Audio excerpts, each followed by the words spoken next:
почему Полтава? Во-первых, что такое дилетантские чтения. Вот мы в вашем городе нашего журнала пока нет.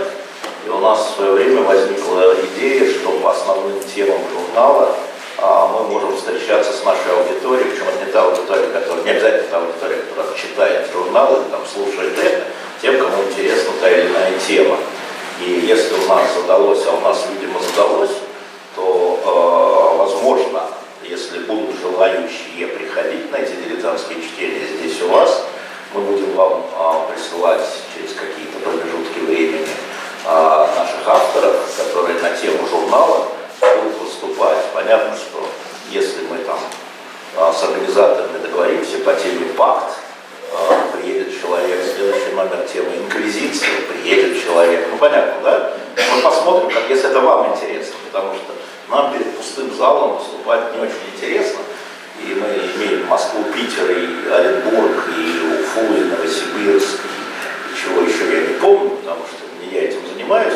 Но, в принципе, можем попробовать наладить эту историю. И, соответственно, если интересно, попробуем наладить поставку журналов в какой-то киоск или книжный магазин, чтобы вы знали, каким образом это происходит. Да, пока этого нет. Теперь, почему Полтава? И почему мы выбрали Полтаву? Потому что в ожесточенных дискуссиях всегда берется, извините, я буду ходить, чтобы и там было видно, что меня из-за колонны там как-то не... Что я существую.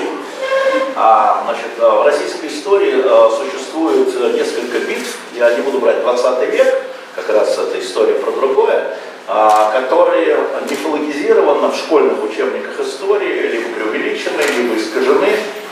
Из этих 4 битв мы обсуждали это редакции, коллеги.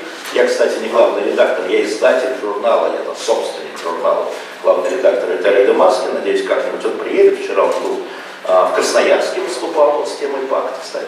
Так вот, смотрите, если найти вот 4 битвы, да, там самые-самые до 20 века, соответственно, у нас Ледовое побоище, Куликовская битва, Полтава и Бородино. Да, вот они. И когда мы говорим, давайте сделаем какую-нибудь такую вот битву, которая реально решила судьбу государства и Европы, и не только нашего, то как мы начали разбирать эти 4 битвы, мы поняли, что на самом деле она одна. И это Полтава. Потому что Ледовое побоище, ну, вы знаете, оно в хрониках слегка преувеличено. 4 рыцаря погибло.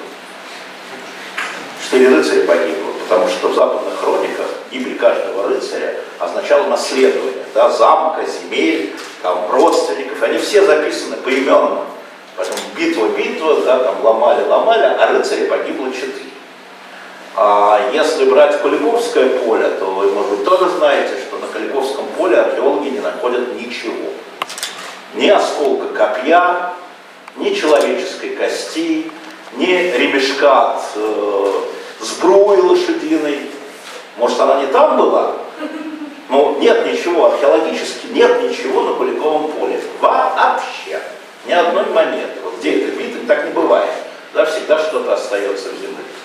Но Бородино, там непонятно, кто победил, поле боя осталось за французами, да, тоже было бы странно это делать, и мы взяли Полтаву, потому что Полтава действительно решила судьбу как минимум 3 государств, или там 3 народов, 2 империй, и последствия Полтавы были велики. Вот об этом мы будем разговаривать.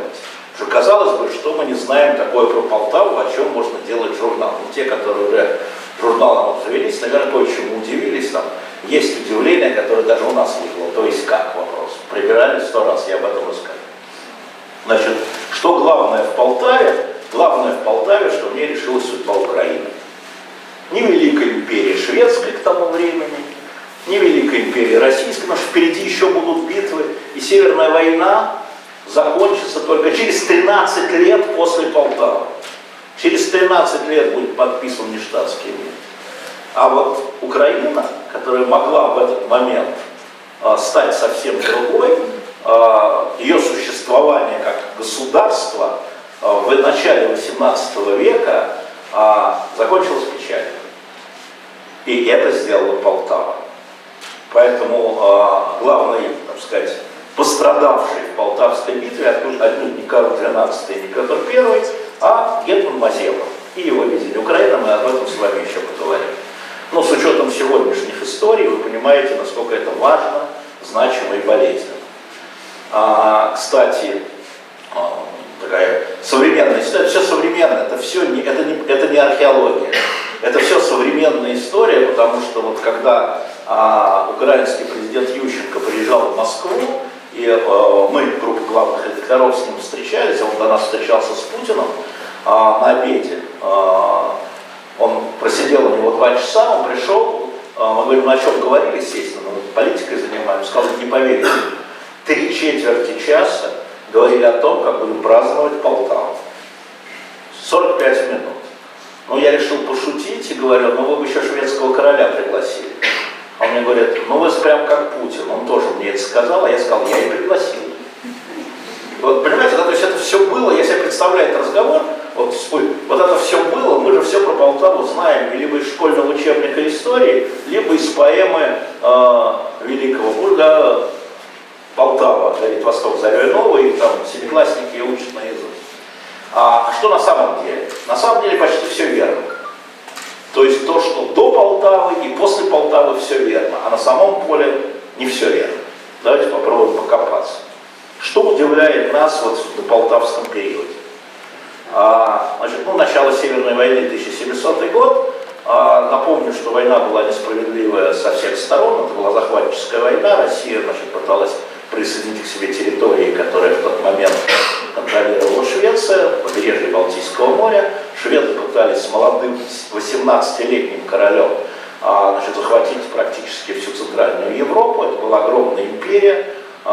Еще южнее, Турция с Запорожской сечью отдельно. Украинские земли разделены на левобережную и правобережную Украину. Правобережная Украина только-только, помните, да, Переславская рада 1654 год, то есть 50 лет назад, даже меньше. То есть поколение тех, кто считал, что Украина должна быть вольной и самостоятельной, еще живо. Вот эти полковники, деды, они еще живы, они еще помнят, как во время Переславской рады им обещали независимость. Это важная история. И существует Запорожская сечь, которая то вместе с турками и крымским ханом, не забудем это, то вместе с Россией, то вместе с Польшей воюет, как говорится, за зипунами. Да? Только-только, отгремел Степан Разин, еще помнится, 30 лет прошло, все помнят, все живы, свидетели живы, конечно, и мифология нарастает, и ожидания нарастает. Петр ждал этой войны очень сильно, он, заканчивает войну с Турцией, где там азовские походы знаменитые, да, вот только-только захватил Азов, сию секунду. И вот очень интересно, что в Москву приходит сообщение, что турки подписали мирный договор, и в тот же день Петр объявляет войну Швеции. В тот же день. Важный элементик. Да? То есть войну ждал, к войне готовился, переадресуется с юга на север. Еще раз, он объявляет войну Швеции, а Швеция нападает на какую-то непонятную совсем Московию, да, которая со времен Ивана Грозного не помнит никто уже. Смутное время. Хорошо, начинается война, первый год это Нарва, знаменитое Нарвское сидение, где вся русская армия не может взять одну маленькую крепость. Карл XII, молодой шведский король, который какая-то Московия, господи, он только-только на Варшаву идет, да, столица блистательная, царство, вот какая-то Москва, ну сейчас я вам покажу. Он, быстрым маршем, у него где-то в 4 раза меньше войска, чем у Петра.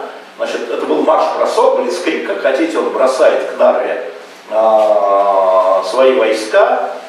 При этом в Петровском войске 2 украинских полка во главе с гетманом Мазепой. То есть они где? Они на севере, далеко от Украины-то, они там, на севере. Рига, Нарва, вот это все. Петр был понятно какой, стройся, орден, немецкий порядок, казаки совсем другие. Им пограбить, а это же территория не Москвы, не русского государства, то есть они в своем праве, а им не дают грабить. То есть они должны кормить себя сами, да, но грабить им не дают. Это же полки регулярные. И вот первый элемент вот этого будущего такого треска между Петром и Мазепой, когда казачья старшина сталкивается с руководителями вот этих вот полков. А руководители все немцы, немцы в смысле иностранцы. Вы знаете, откуда взялось слово немцы? А слово немой. Не говорит по-русски. Каждый иностранец, который не говорит по-русски, он немец. Вот это слово немец, это потому что немой, не разговаривает. Вот этимология этого слова. Значит, происходят непонятки, в общем, счастья нет. Дальше драма под Нарвой, реальная драма. Почему-то до сих пор историки не знают, почему-то Петр накануне сражения бросает войска и уезжает. Просто бросает. Можно сказать, бежит ночью, накануне того, как шведы начинают атаку на русские порядки. Из Нарвы выходит гарнизон во главе с полковником Горным, атакуют русских. Шведские войска атакуют русских. Не бегут только 3 полка. 2 казачьих, а им все равно как резать. Но они просто боевые, понимаете, они уже прошли, да? И 1 полк, который возглавляет Шереметьев, будущий фельдмаршал. Да? Все остальные бегут, пушки бросают, знамена бросают. Так в этой битве армия лишилась артиллерии, всю армию разбита, артиллерии нет, знамена захвачены, поражение под Нарвой. Локальное маленькое поражение психологически ломает Петра в этот момент. Просто. Отсюда все эти снятия колоколов, переливает колокола в Пушкина, это все знает, это правда. Причем по всей России, вплоть до Урала, снимать колокола. Просто. Мы еще увидим, что это даст Полтаве. И дальше Карл, победив, уходит в Польшу. Еще раз напомню, часть Украины находится в составе царства польского. Киев на правом берегу в Москве, да, единственный город. А вторая часть Украины находится в Москве, где гетманом Иван Степанович Мазепа, к которому Петр обращается мой отец, отец мой, такие близкие отношения, и запорожские казаки, которые, они на польской территории в Запорожье, никому не подчиняются, ходят за зипунами, повторяют то крымский хан, то турецкий султан, то ходят на Варшаву. Начинается довольно длительная, изнурительная война шведов с поляками. Петр в это время реорганизует армию. И вот в этот момент у Мазепы, у гетмана, который на самом деле мечтает о независимости Украины и говорит и пишет Петру, это тоже интересная история про Мазепу, он же всегда поддерживал царевну Софью. Он был вообще человеком, которого гетманом поставил князь Василий Васильевич Голицын, царевну Софью. И в день переворота против Софьи, вот в этой неделе, он был в Москве. И по идее, Петр, который захватил власть в 1689 году, должен был снести ему голову. Он был одним из самых таких приверженцев князя Голицына и Софьи. Он с Голицыным ходил в Крым 2 раза, именно там был поставлен гетманом, но нет. Никто не знает, что произошло.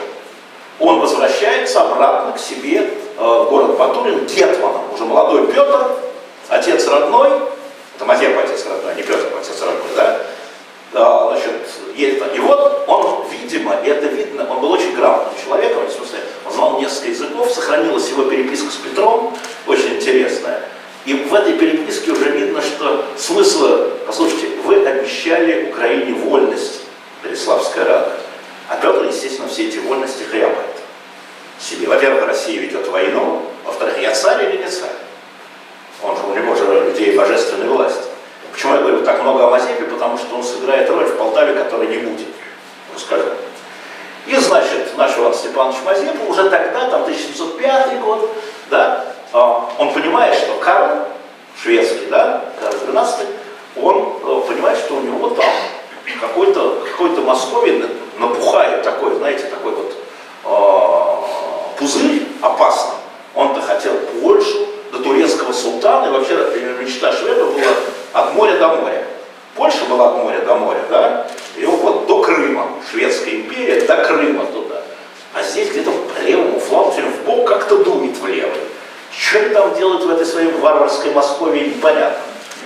Да, и украинская история, а за кого эти? Сразу хочу сказать, запорожские казаки, всегда были с Карлом XII. Вот об этом никто ничего не пишет, но в его войске всегда находились запорожские казаки. Он к ним относился как к крымским татарам, как к наемникам, хотя они считали, что он защищает их от царя Петра.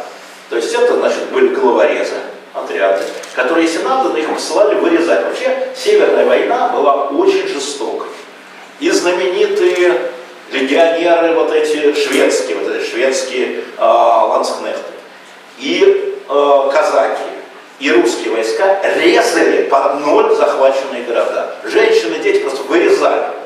Не просто на разграбление, вырезали. По жестокости это напоминает какую-то гражданскую войну. Почему, не знаю. Но в Европе во время Семилетней войны такого не было в этот момент. Да, там, когда там сходились, там тоже резали, конечно, и грабили, но не так. Вот было вот на этой территории, да, вот Польша, Прибалтика, потом часть Московии, и туда, на Украину, было варварство. Просто резали. Почему резали украинцы, понятно, потому что казаки и гетмановский салат — это гражданская война между ними. И те украинцы, и те украинцы.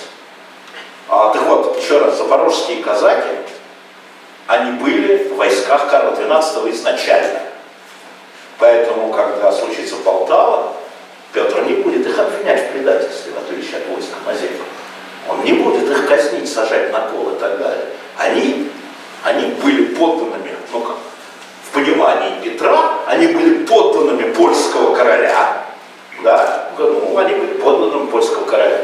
Ну, вот, это же не поляки, вообще понятия национальности не было. Было понятие подданный шведского короля, польского короля, русского царя, да? А кто ты по национальности вообще непонятно. Татары, калмыки, нет такого понятия. Русские, нет такого, украинцы, нет такого понятия. Подданный. Это начало 18 века. Еще не складывается вообще понятие национальности или национального государства. Это все у нас только в середине 19-го возникло. Значит, Петр накапливает силы, создает артиллерию. Ему надо что-то делать с Украиной. И Карл в этот момент, понимая, что значит слева дует и чего-то нарывает, принимает решение идти на Москву. В 1705 году. Вдруг, чего он ищет в этой Москве? То ли мифы о сокровищах, то ли просто надо было, знаете, там союзника польского короля Августа, который дважды заключал мир с Петром против Петра, потом разрывал. Очень ненадежный был парень. Очень ненадежный был парень. Что-то надо. И Москва готовилась к войне. Была построена оборона, если вы представляете себе Москву, по бульварному кольцу против шведов. Был план сжечь Москву Петра. Ну, не страшно, Петр Москву не любил, подумаешь, сожжем, еще построим, да, или не построим. Но, то есть, угроза была настолько велика, что вот так же, как в 1941 году, когда минировали Москву, если придет там Гитлер, да, если захватишь его, взорвать. Вот если это мы перенесем на 18 век, это удивление большое, они готовились к тому, 5-й, 6-й, что шведы пойдут и возьмут Москву. А память-то была еще сильна, еще 100 лет тому назад шведско-польское войско брало Москву. 1608, 1600, ровно 100 лет назад. Конечно, свидетели не живы, но память прадеды помнят. Деды, может, нет, а прадеды помнят. То есть это возможно. И Москва действительно, Петр готовит уничтожить Москву, поджечь, что потом, кстати, сделается во время войны 12 года. Ну, сжечь, пусть они там сгорят, захватчики.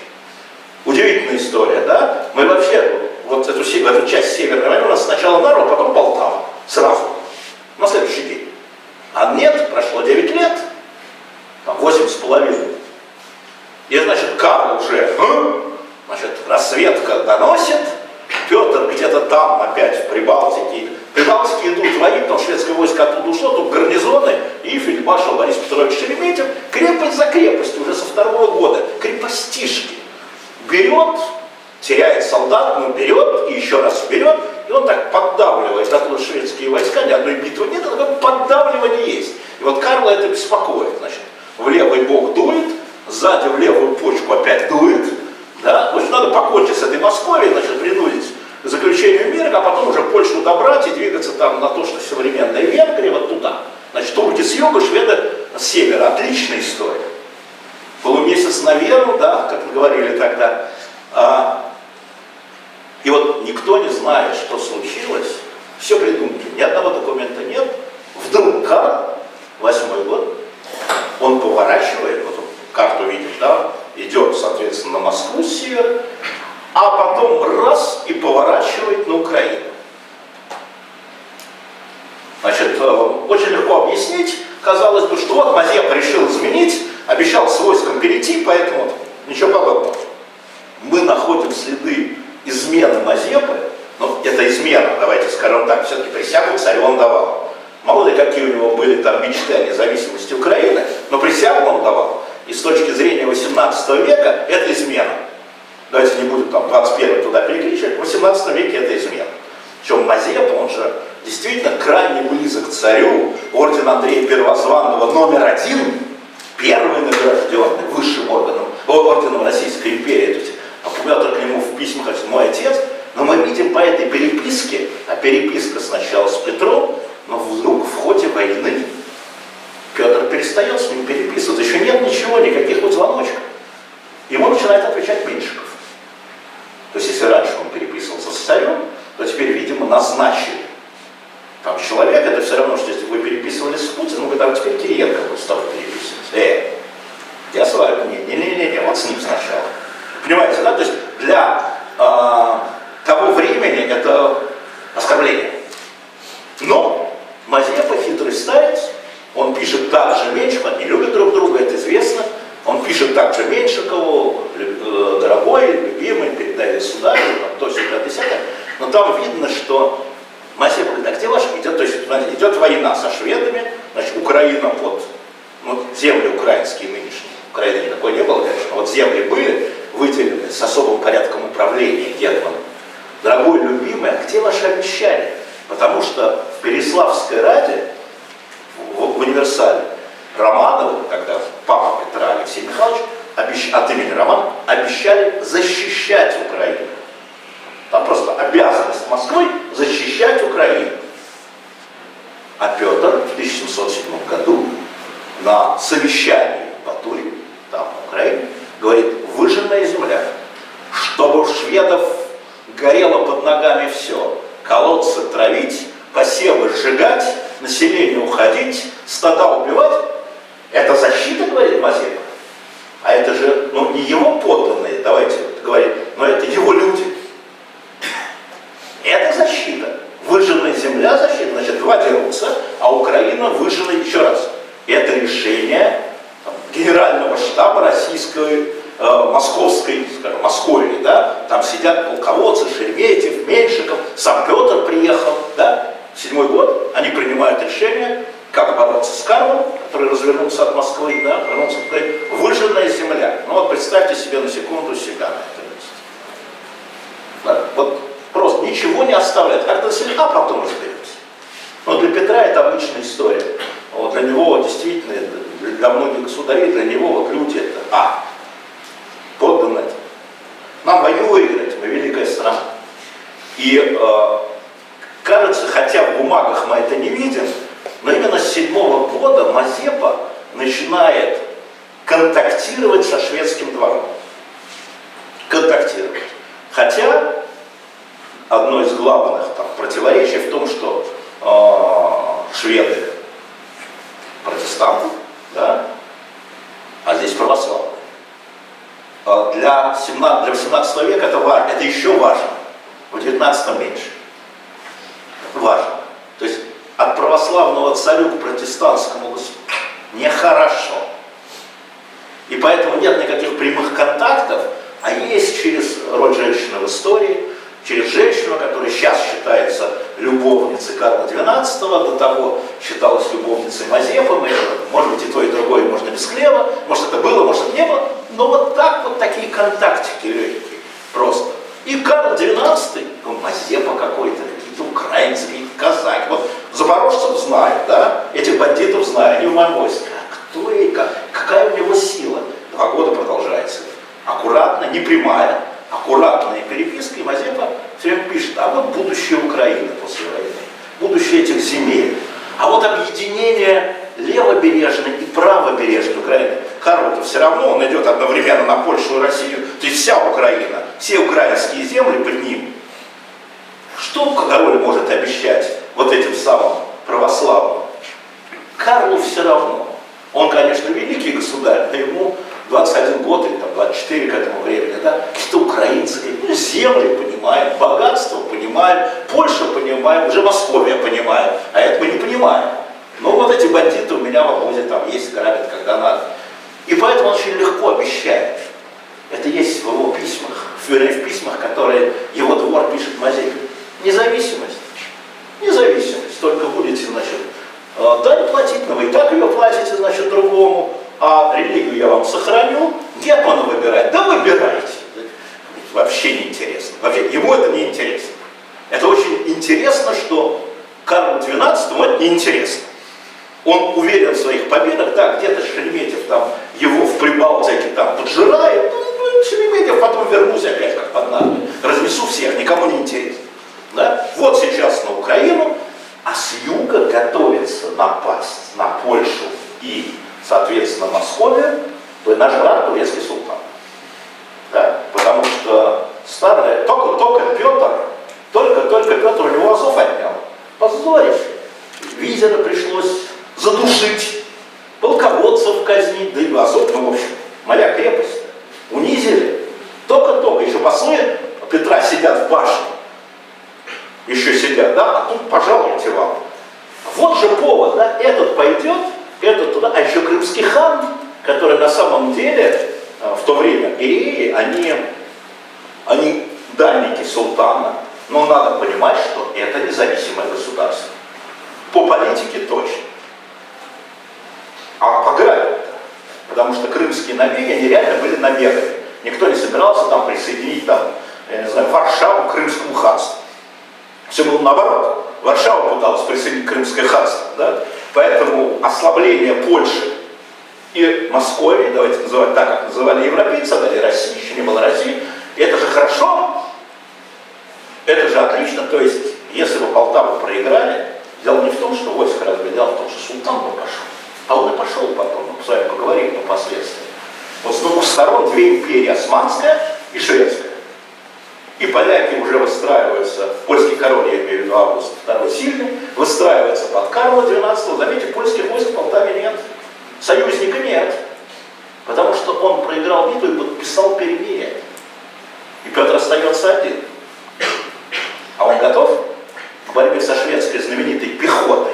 У шведов была знаменитая пехота. Кавалерия была тоже, но она так, сопровождающая, основной такой силой была шведская знаменитая пехота с железной ногой, как принято. Вы туда шли, и никто их не мог остановить. Ни французы, ни, соответственно, из германских государств, ни поляки, даже знаменитые польские гусары, знаете, с крыльями, да, вот эти, которые там, когда польская кавалерия шла в атаку, крылья гремели, там, все пугали, это страшно было, нельзя было остановить разогнавшуюся товару.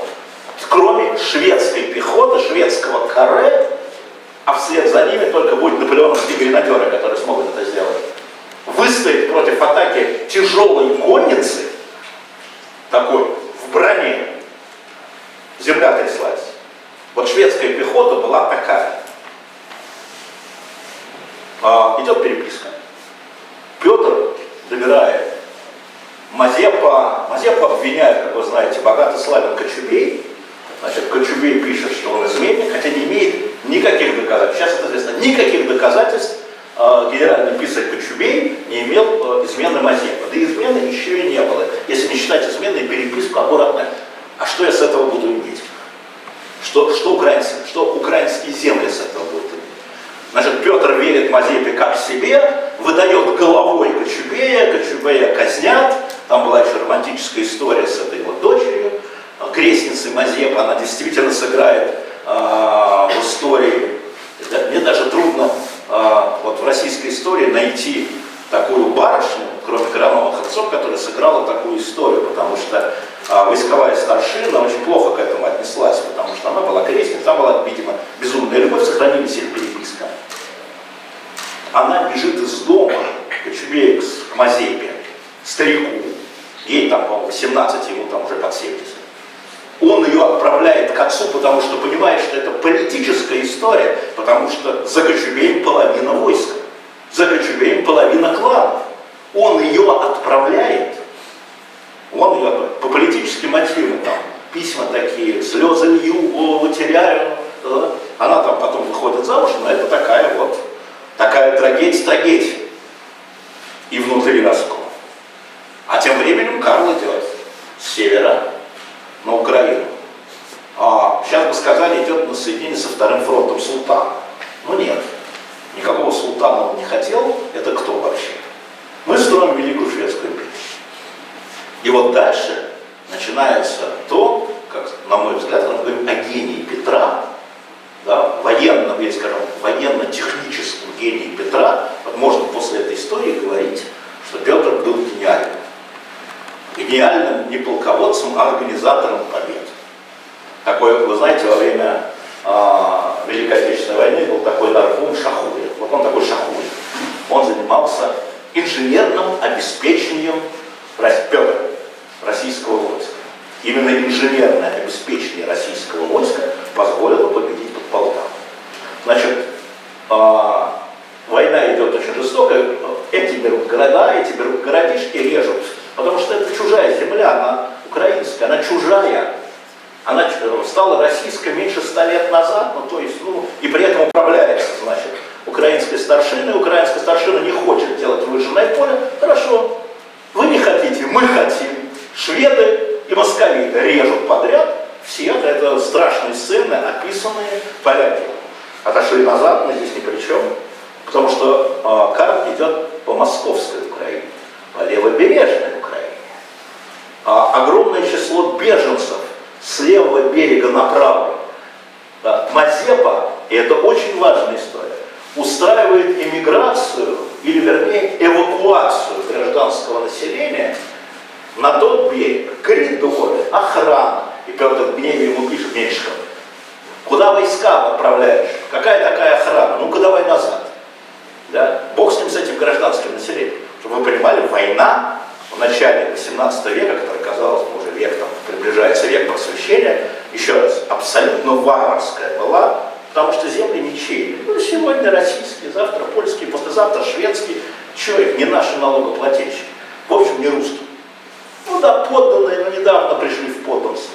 В общем, вот такая история. И вот мы видим, как в 8 году Мазепа начинает активно переписываться через эту даму, эту графиню со шведским двором.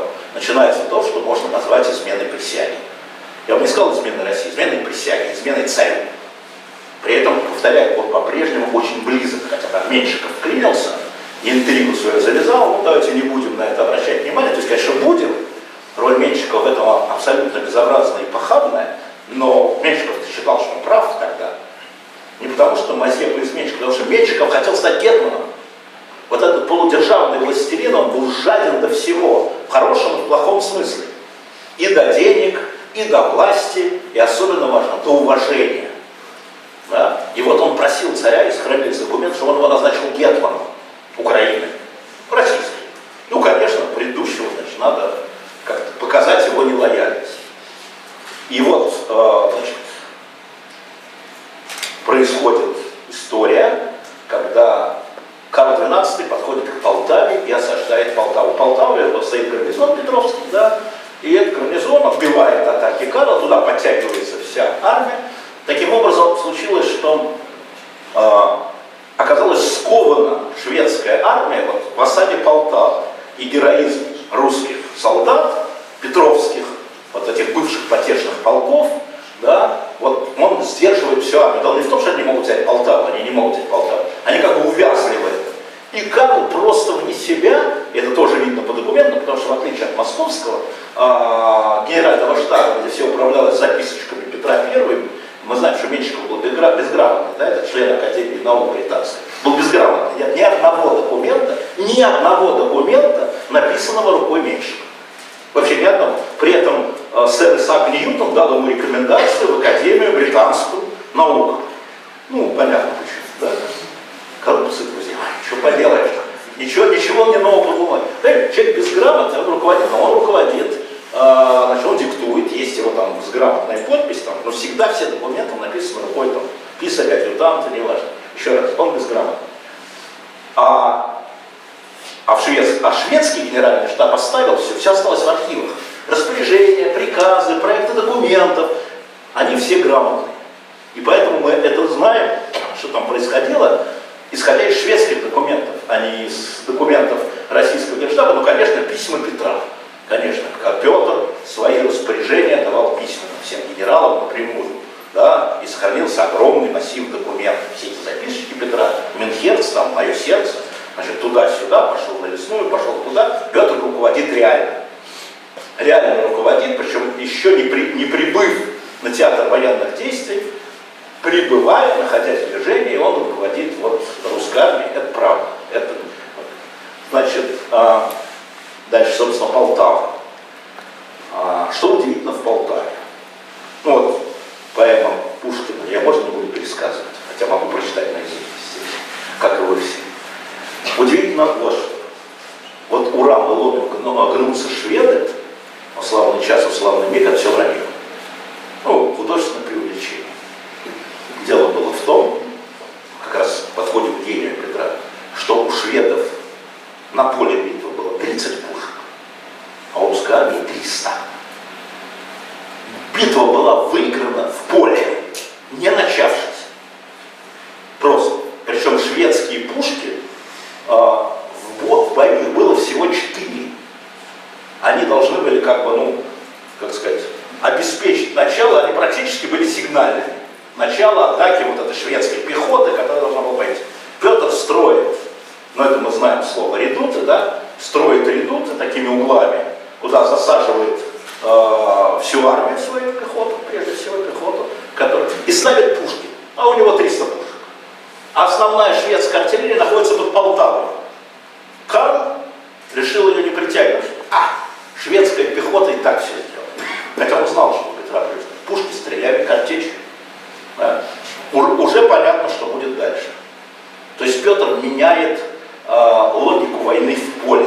Он строит в поле заградительные, оборонительные вот эти самые редуты. И помещая пушки, таким образом он может простреливать картечью все поле. Просто все накроет совсем все. Российская кавалерия на флангах, пехота, значит, загнана в эти редуты. Значит, Мазепа уже с частью войска ушел. 25 тысяч. Много. Много. У вас в журнале есть там статистика. Понятно, что это статистика приблизительная, да, по разным источникам. Но 25 тысяч это ого-го. Карл не доверяет. Ни один украинский, прибежавший с Мазепой. Его встречают, он с Бунчуками, там, это описано в шведских документах, в шведских мемуарах, в камзоле, этот старик с прямой спиной въезжает в шведский лагерь накануне битвы при Полтаве, его привел войско. Шведское войско измотано предыдущими боями, это заслуга Меньшикова, Шереметьева и битва под Лесной, при Лесной, все это было действительно, но все равно шведское войско выводит, и ты получаешь 25 тысяч вояк, которые воевали там со времен, я не знаю, Переславской Рады, да? Это казацкие полковники со своими полками, лично преданные Мазепе, потому что изменить присяги, это по какой причине мы изменяем присяги? Потому что мы лично уверены в том, что это хорошо, а это плохо. Это не за деньги, это не перекуплено. Что делает Карл? У него есть запорожские казаки, которые ненавидят мазепинских, понятно, да? Это та часть, которая ненавидит эту часть. И он их отправляет в обоз. Ни один украинский перешедший солдат, ни один запорожский казак не принимает участие в битве при Полтаве. Карлу не доверяет, они остались при обозе. Ни один штык. Они потом поплатятся, потом будет Сибирь, потом будет плаха для полковника, это будет потом. А сейчас просто туда. Зачем вы мне? Вы мне зачем? И дальше шведская пехота, как и положено, как и велено, идет на редут.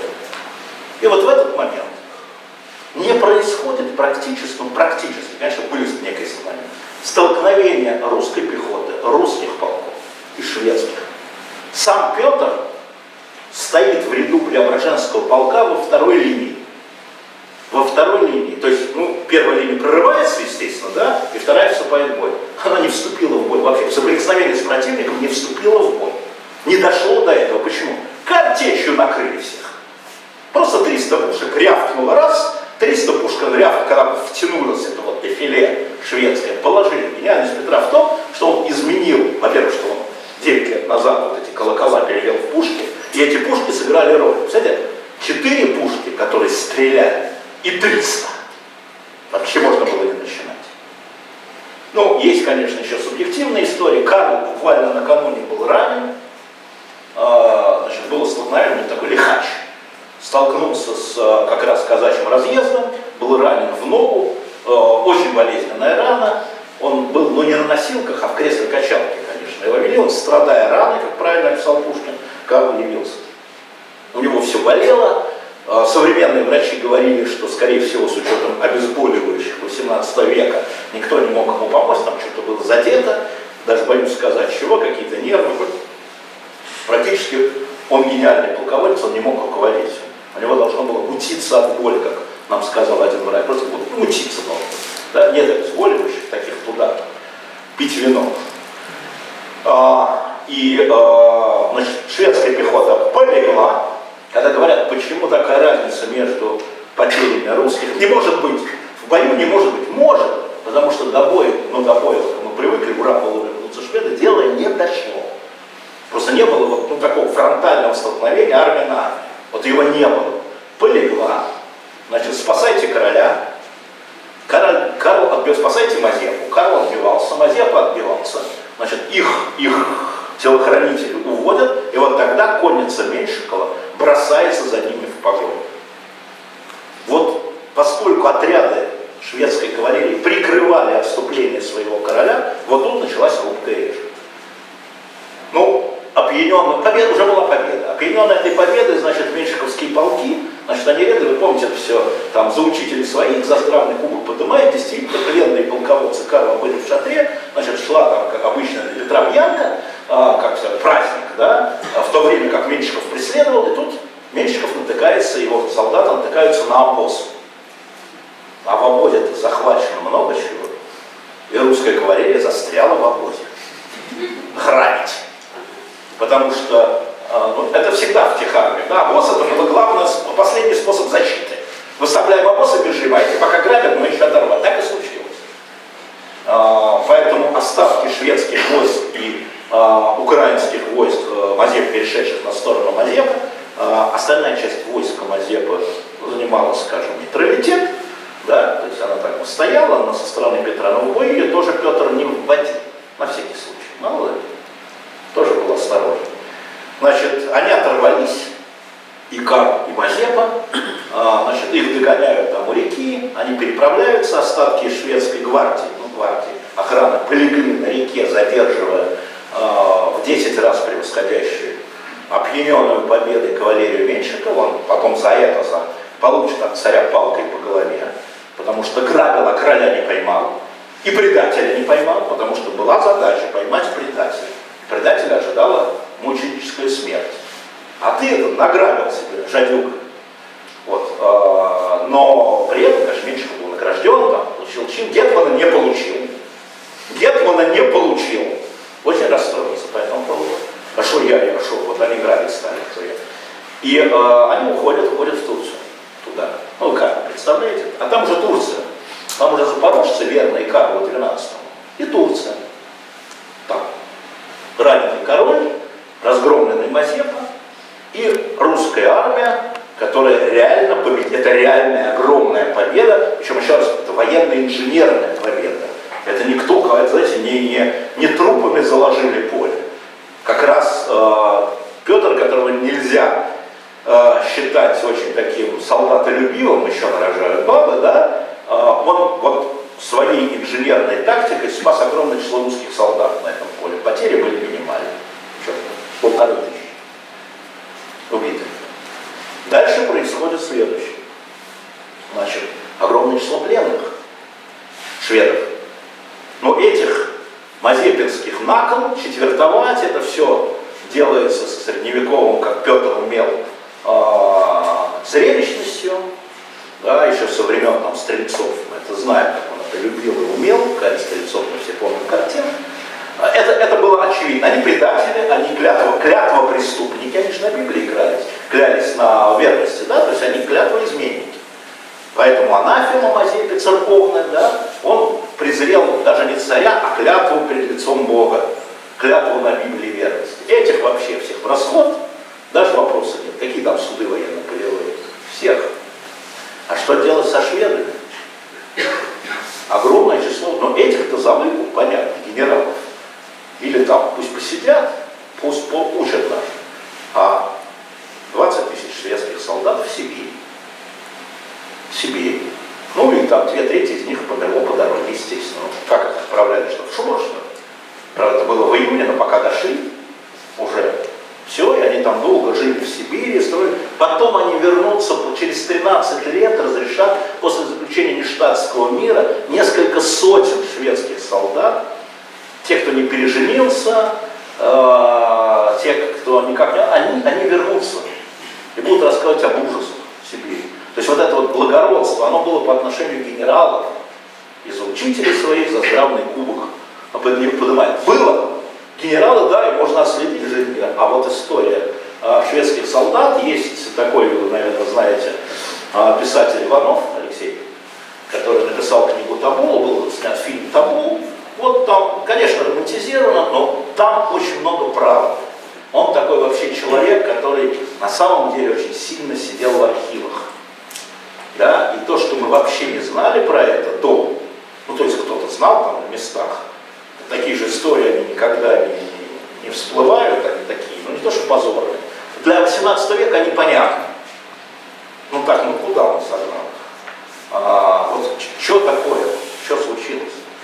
А вот такое правило, эти пленные, там, не учителя, вот идите туда, практически рабами. Они были рабами, государственными рабами шведы. Дело сейчас не в этом. Что происходит дальше? Война не закончилась. Король бежал и на свободе. Мазепа бежал и на свободе. Мазепа уговаривает Карла XII продолжить войну. Но он настолько потрясен поражением и непониманием того, что его казахская старшина не поддержала в целом, он умирает в этом году. После Полтавской битвы он умирает. Вот, просто он не был ранен, но он участвовал в битве. Все, этот вот старец, который был как бы скован из железа, он умирает, и дальше нет лидера. И эти остатки полков, кто остается с Карлом, кто уходит к запорожцам, кто пытается вернуться, Петр казнит. Ну, казнит. Нельзя возвращаться, изменщики. И Карл XII без союзников, то есть рядом султан, там султан. А Петр, опьяненный победой, начинает войну с Турцией, не закончив со Швецией. 1711 год, через 2 года всего, знаменитый Прудский поход, где русская армия терпит поражение. Он идет туда, он идет на Балканы, к реке Пруд, а это Балканы, это турецкая, османская империя, значит, попадает в окружение, возникает красивая легенда о том, что его жена Екатерина, она еще не жена, она, как сказать, гражданская жена, девка при нем, короче, но уже долго с ним. Уже там во время лет 7 или 6 с ним, она якобы свои драгоценности дала взятку визирю, тот выпустил русское войско во главе с царем, но разгром ни на что не повлиял. Вот этот разгром ни на что не повлиял, не зачерпнул Полтаву. Дальше еще 10 лет идет война, уже на море, Гамбургское сражение, 14 год, да, и в 21 году нештатский мир. Значит, завершая. Полтава поставила крест на самостоятельное украинского государства.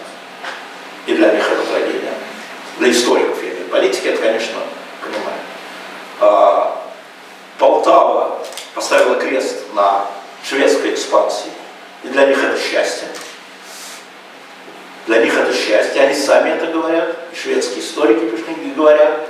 И только недавно поставили памятник Карлу XII в Стокгольме. И вот так на Москву показывали. Там типа, что, ребята, кто прав оказался? Ну, молодой Карл так показывает.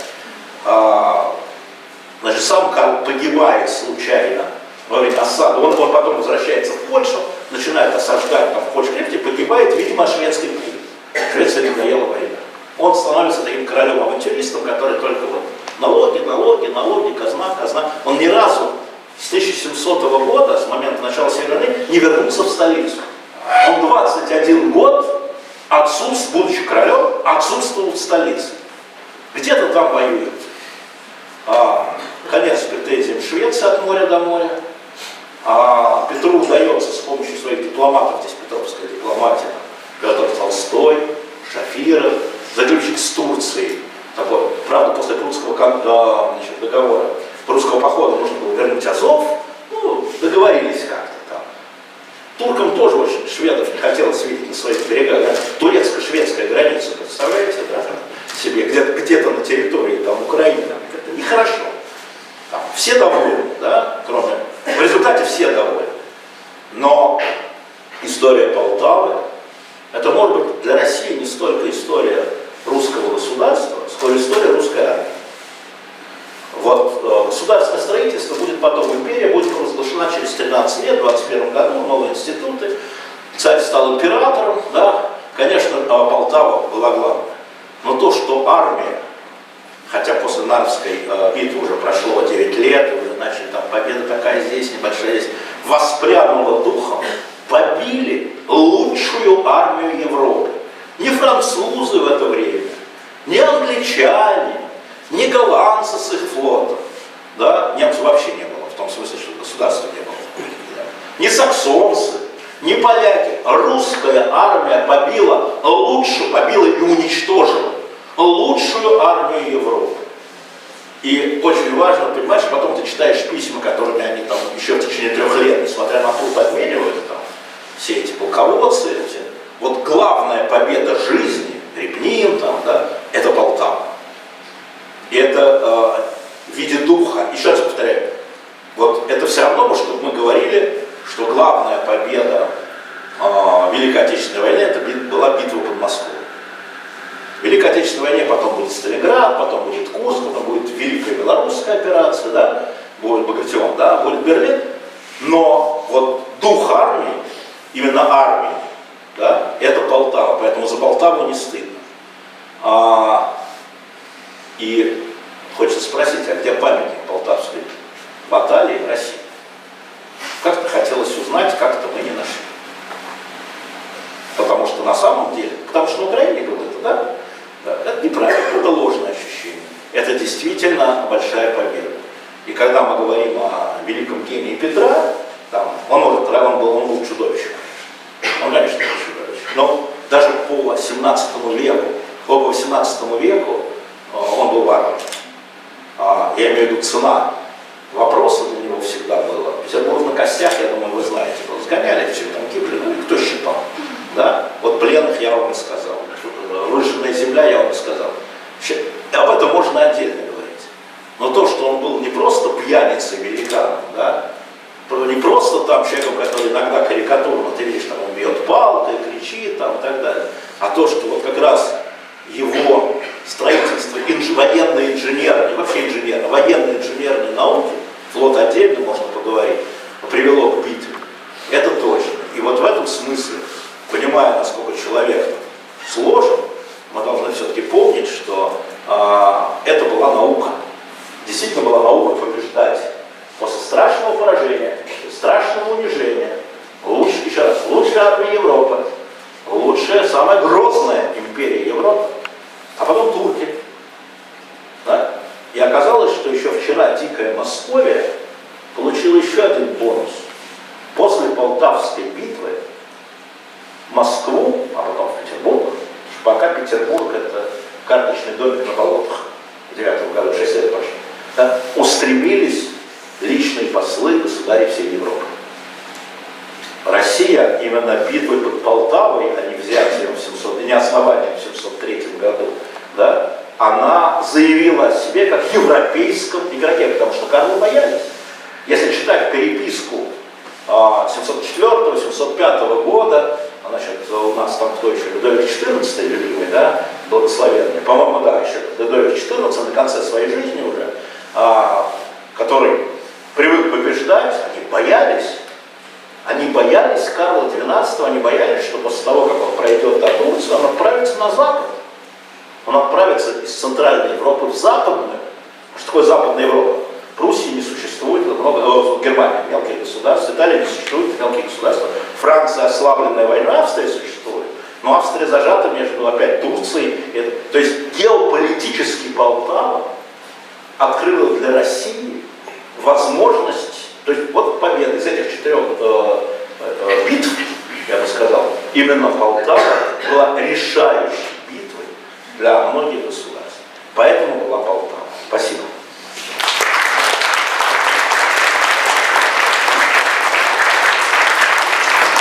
Ну, как мы договаривались, вы поднимаете руку, я подхожу, вы задаете вопрос. Не стесняйтесь, да. Алексей Алексеевич, какова, по вашему мнению, роль европейского образования голландского в победе царя Петра под Полтавой? Вы знаете, я немного посижу здесь, да? Вы знаете, на самом деле тут роль Петра, который оценил это образование.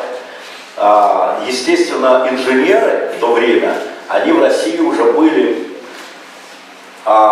лет 40. Впервые вот всю эту инженерную машину, голландскую, инженерную, значит, образовательную, не просто там позвать сюда, а Алексей Михайлович заводил, папа. Потом при Софье Голицын, вообще Голицын это фигура отдельная, вот это ее, ейный Хахин Василий Васильевич, он же бороду брил, это же вообще была история. Задолго до Петра Василий Васильевич Голицын, любовник к Софье, да, он был безбородый, он брил бороду, ходил в наземном платье. Вот он списывался, по его приказу, естественно, с ведущими университетами, искали специалистов. Петр просто это ускорил и пробил. Но при этом я бы не стал так обольщаться, потому что под Нарвой именно армия, построенная иностранными полковниками, и во главе герцог Крюге стоял, да, она была как бы отцветом Карла XII.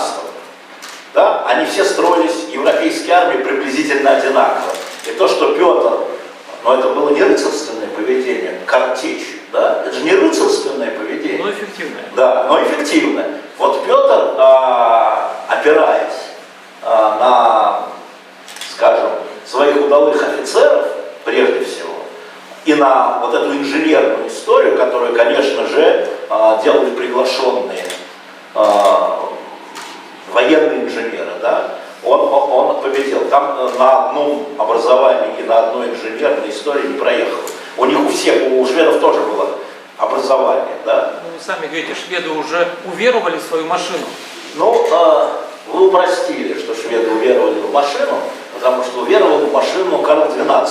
Ну, да, а человек, который со штыком шел в атаку, это, знаете, как древнегреческая фаланга, да? Слева свой, справа свой, штык вперед и пошли, машина. Да? И совершенно неожиданно они столкнулись с тем, что Петр, я считаю, что Петр опередил свое время, даже после Петра, такого, вот, знаете, артиллерии, вот так же артиллерию в Европе использовал 2 человека, Морис Саксонский и Наполеон. И все. Вот где артиллерия была главной. До этого главной была вот эта масса, либо кавалерия, как в Польше, либо пехота, как в Швеции. Я бы не стал это преувеличивать.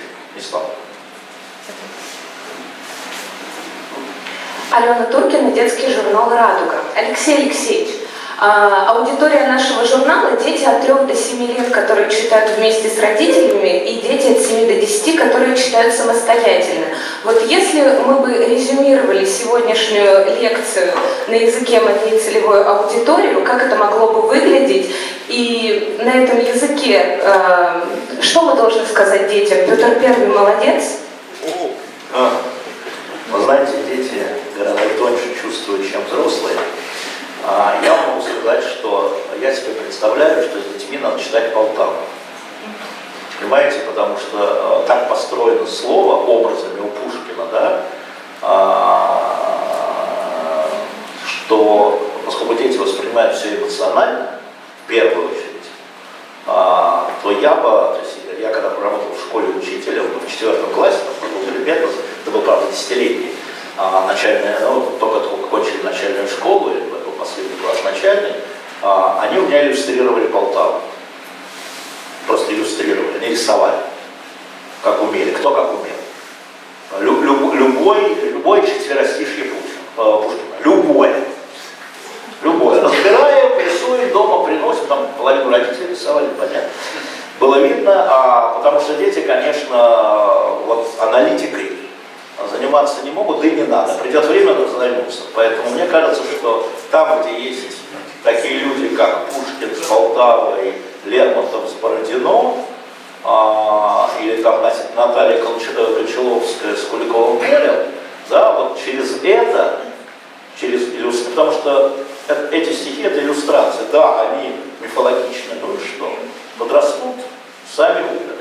Я знал массу людей, когда нам приходил в школу, я звал, тогда был классным руководителем, школьным учителем, назвал такого историка Натана Яковлевича Эдельмана, и он читал моим детям, восьмиклассникам, семиклассникам, Петр I как чудовище.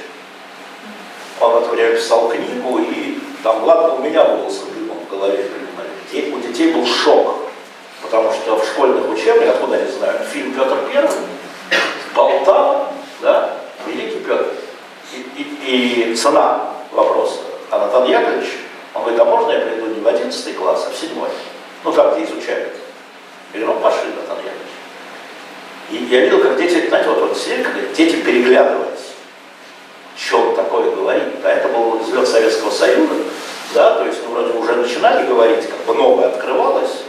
Это тоже дети 14-летние подростки. И они потом Натана окружили, не давали ему уйти, а он же все по документам. Все по документам. Там, как он там 74-летнего там, начальника налоговой службы фискала Нестерова на кол посадил в центре Петербурга. Это уже не молодой Петр был, там, 22-й год, по-моему, за 3 года до смерти.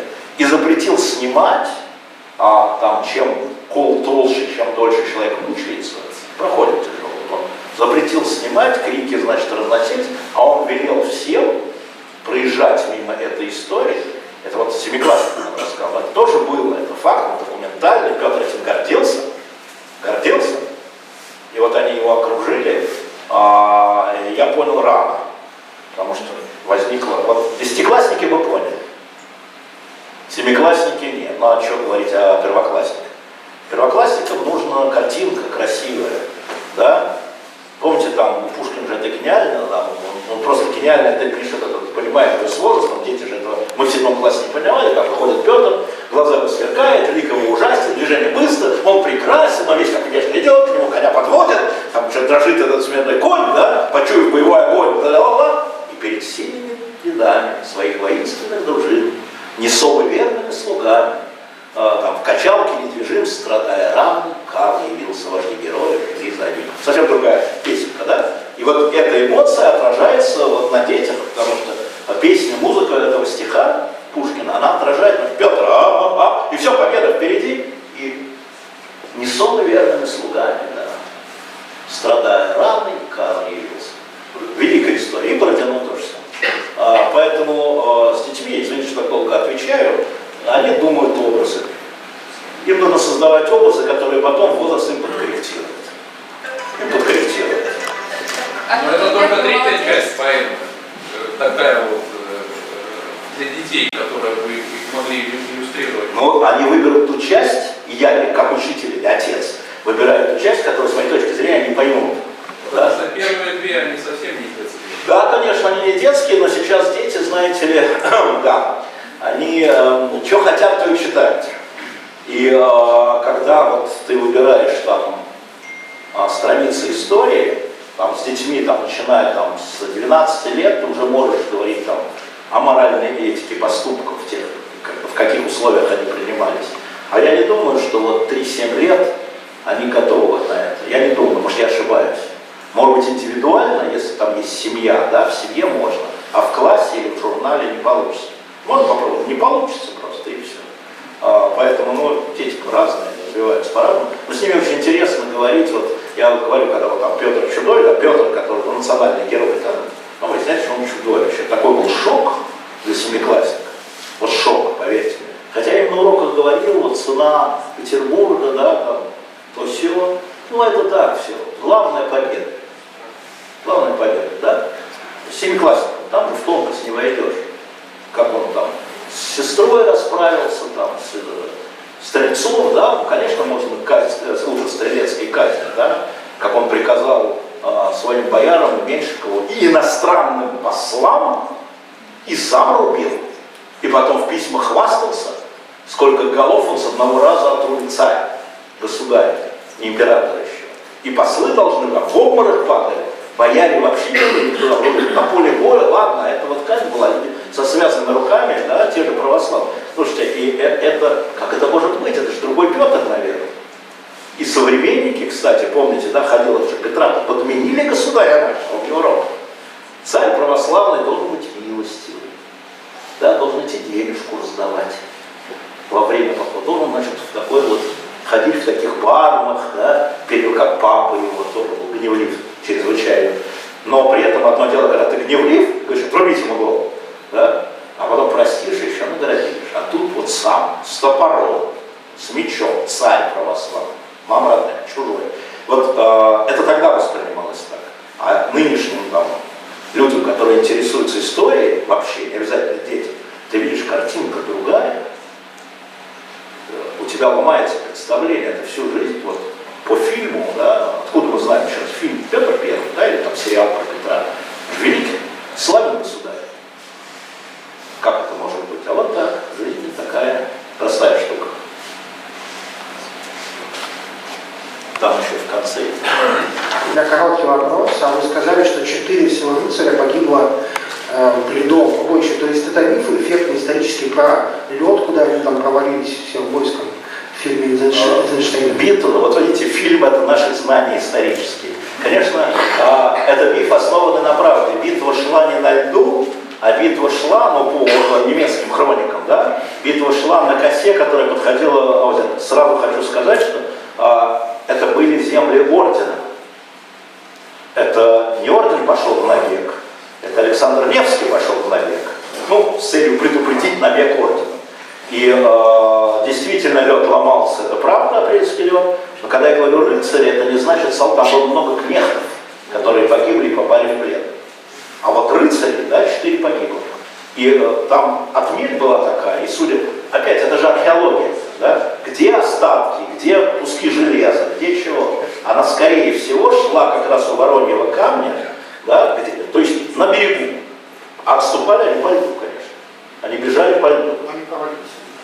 Ну, видимо, выплыли. Тут трудно сказать, да. Я тебя не вижу. Где-то здесь, да, рука была, да? Теперь видно. Здравствуйте, Алексей Алексеевич. Первое, наверное, замечание, это в городе Сыктывкаре ваш журнал можно найти? Не знаю, для жителей скажу, это Парома Магнит. Он там регулярно есть. Хорошо, уже хорошо, мы запишем. А второй вопрос, точнее вопрос, вот где вы в очередной раз взяли столько смелости, чтобы вот выпустить ту самую обложку, провокационную достаточно, к вот, новому номеру, к факту? Просто там сходу 2 статьи можно придумать. Знаете, что-то не предъявляют. Да, если бы могли бы, предъявили. Естественно, обложку, это вот вы эту обложку. Эту обложку смотрели юристы, конечно же. И мы, конечно же, понимали, могут нам предъявить, но мы понимали, что политически нам могут предъявить, но политически никуда не денешься. Могут предъявить неправильный переход улицы. Да? Если все время оглядываться, вот, ничего не будет вообще. Никакой смелости особой нет. Значит, 31 мая этого года впервые Министерство иностранных дел Российской Федерации опубликовало секретные протоколы. Впервые. Не признало, что они были, а опубликовало скан, которые, оказывается, все это время существовали. Подлинники, никуда не утерянные. Да? И одновременно с этим они опубликовали там, в своем ВКонтакте, группе, что ли, заявление, что это был триумф российской советской дипломатии. Это взбесило все историческое сообщество. Все историки, неважно, там, коммунистические, не коммунистические, это неправда. И после этого мы приняли решение сделать номер о пакте. Это первое. И в этом номере есть 2, если есть в магните, он пришел или вам его не доставили? Еще не видели. Там есть две статьи совершенно верно. Их взбесило совсем другое вот, наших противников. Мы опубликовали два документа. Один документ здесь, именно документ, опять же МИДа, называется «Экземпляр единственный». Да? Ну, просто в МИДе разные люди работают. Есть и кроты наши, есть и нормальные историки в историко-архивном отделе. Они же опубликовали секретные протоколы. Между прочим, Госдеп США их опубликовал в 1946 году. В общем, грубо говоря, не прошло 70 чего там лет. Понимаете, да? Вот. Что это за документ? Это документ о передаче копий секретных протоколов для ознакомления с высших руководителей Советского Союза. Иными словами, Андропов читал, Черненко читал, Брежнев читал, Хрущев читал, да? Громыко читал, Горбачев читал, и все говорили, что никаких секретных протоколов не было. Возмутительно. Вот они читали, остались подписи, росписи на конвертах. Вот только один из документов, значит, из секретариата господина Земского, это официальный документ. Каждый документ, он сопровождается бумагой бюрократии. Да? Просьба передать в секретариат товарища Громыка. Вы знаете, кто Громык, да, министр внутренних дел, копии секретных протоколов, которые хранятся в ЦК КПСС, для ознакомления Андрея Андреевича с этими протоколами. Да? Подпись замминистра иностранных дел. Громыко получает эти протоколы, копии снятые. Или фильмы копии, мы не знаем. Эти копии возвращаются в ЦК КПСС и уничтожаются. Это все в документах. Каждое уничтожение сопровождается бумагой. Бюрократическое государство. Вот это их всех взбесило, потому что говорят, мы не знали. Вот же оно. То есть вы врали, когда их спрашивали, они врали. Да? И это первое, которое возмутило всех бывших партийных боссов. И вторая история, которая возмутила, это не обложка на самом деле, про обложку я скажу отдельно. Мне особой смелости не надо. Да, давайте признаем, что Сталин добился передышки, предположим, передышки. А Германия получила передышку или не получила? И вот тут мы посчитали по германским документам, еще раз, по германским документам,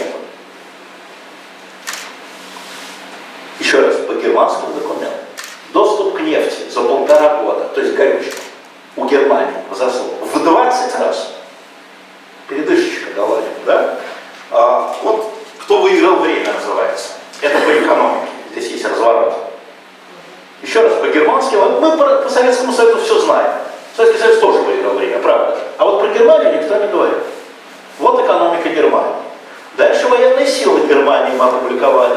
Я по этому поводу дебатировал с нашими военными. Вот мы сделали, что выиграл Советский Союз, а что выиграла Германия. По документам. Это же выпуск, танки, самолеты. Это же выпуск, да? Документы остались, сколько чего, сколько металла, какие самолеты. Все отчитывались. И Советский Союз отчитывался, и германский отчитывался. Это второе. И третье, у меня была дискуссия там, с некоторыми людьми, которые ходят по телевизору иногда. Вот это отложило нападение Германии на Советский Союз на 1,5 года. Полная ерунда.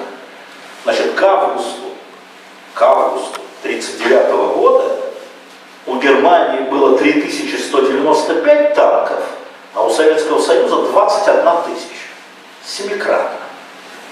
Самолетов у Германии, у всей Германии, было 4000 самолетов, у Советского Союза 11 тысяч. В 2,5 раза. И самое главное, чего мы здесь пишем, показываем, не было ни одного оперативного плана, а оперативный план начинает действовать начинает разрабатываться где-то за год. Вот оперативный план нападения на Советский Союз, Гитлер дал команду, это зафиксировано документально, 22 августа 1940 года на заседании, на выступлении перед Генштабом. Вот начинает разрабатываться Барбаросса, к декабрю, 4 месяца, он утверждается и начинает разрабатываться оперативный план, куда главный удар на Киев или на Москву.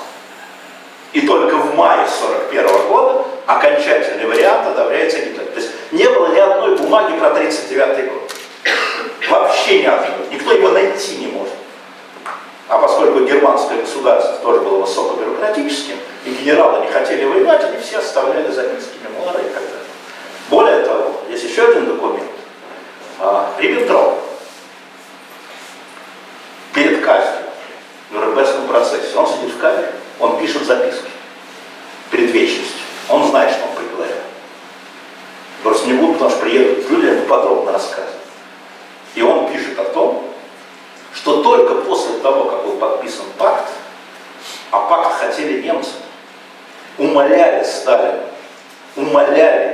есть запись посла Шуленбурга, где Гитлер Риббентропу пишет, ну, естественно, посольство получало, соглашайся на все. Там Сталин говорит, хочу еще кусок Литвы. Соглашайся на все. Нужен пакт. И Молотов, выступая в 1940 году на сессии Верховного Совета СССР, говорит, Германия получила спокойствие на Востоке. После этого пошла война. Понимаете, да? Это все документы. И вот это, конечно, их взбесило, что никакая война в 1939 году между Советским Союзом и Германией была невозможна. Просто Германия не была готова. Ни плана, ни самолетов, ни танков, и самое главное, ни горючего.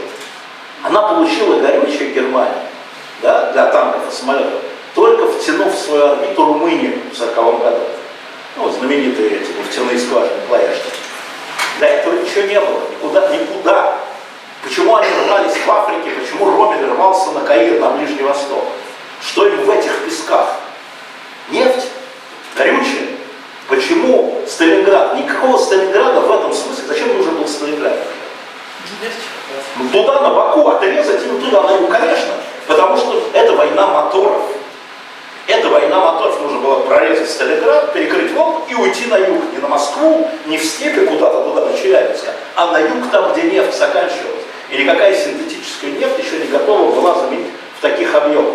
Поэтому, когда мы сделали этот номер, да, ну, мои там друзья, как мы говорим, за стеной, а я говорю, за стенки, ну, имею в виду Кремлевскую стену, они, конечно, возбухнули. Но ответкой была вот эта карикатура подлинная, 1939 года, американская, Америка была нейтральной, в газете «Вашингтон-Пост». И главная подпись была следующая, да, под этой карикатурой. Медовый месяц, это октябрь 1939 года. Октябрь. Уже больше нет.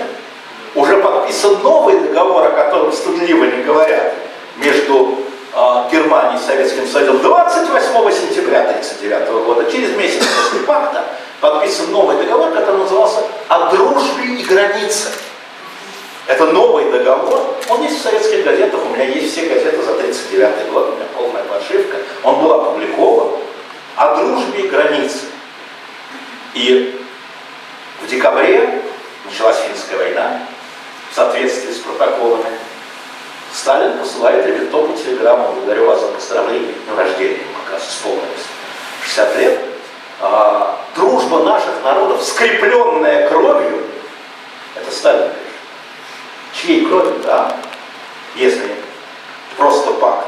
И это, конечно, отражало, насколько долго, это же был вопрос, насколько долго продлится медовый месяц. Там внутри полная карикатура. Здесь, конечно, любая обложка является, ну, рекламой, да, плакатом. Вот она должна быть выставлена в киоске, она должна быть видна народу, что за черт. Подойти, посмотреть, дальше ведь купить. Это просто, ну, маркетинг. Вот это, за это отвечаю я, как издатель, за обложки. Сразу хочу сказать, за все обложки «Дилетанта» они проходят мое утверждение. Тексты я не читаю вообще. Если я буду читать тексты, я не выпущу ни одного журнала вообще. Да, поэтому боюсь. А так с Михаилом Сергеевичем обсуждал.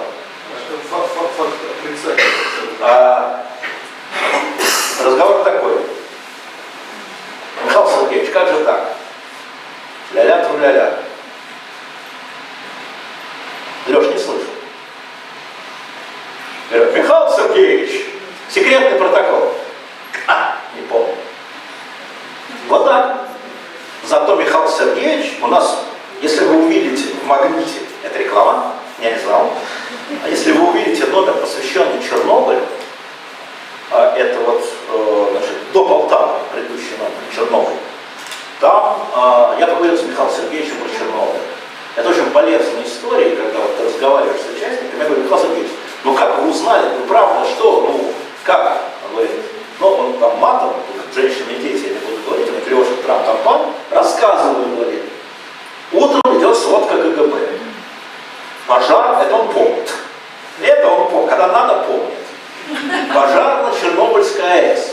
говорю, я вам что, пожарный? Ну тушите, если пожар. Что надо? Деньги, пожарных тушите. Это сводка КГБ. Дальше днем вторая сводка. Ну, у них там положено было сводка. Значит, наши утверждают, что пожар, а ЦРУ перехватчик утверждает, что взрыв. Я кому должен верить, говорит мне Горбачев? Своим или ЦРУшникам поганым? Потом, говорит, часов в 5, помнит все, приходит ко мне академик Александров, лысый такой, помнишь, трижды герой, да, он был автором этих реакторов, он создавал эти реакторы, и он одновременно президент Академии наук. И говорит мне, это отражено в записках, кстати, мои реакторы не взрываются.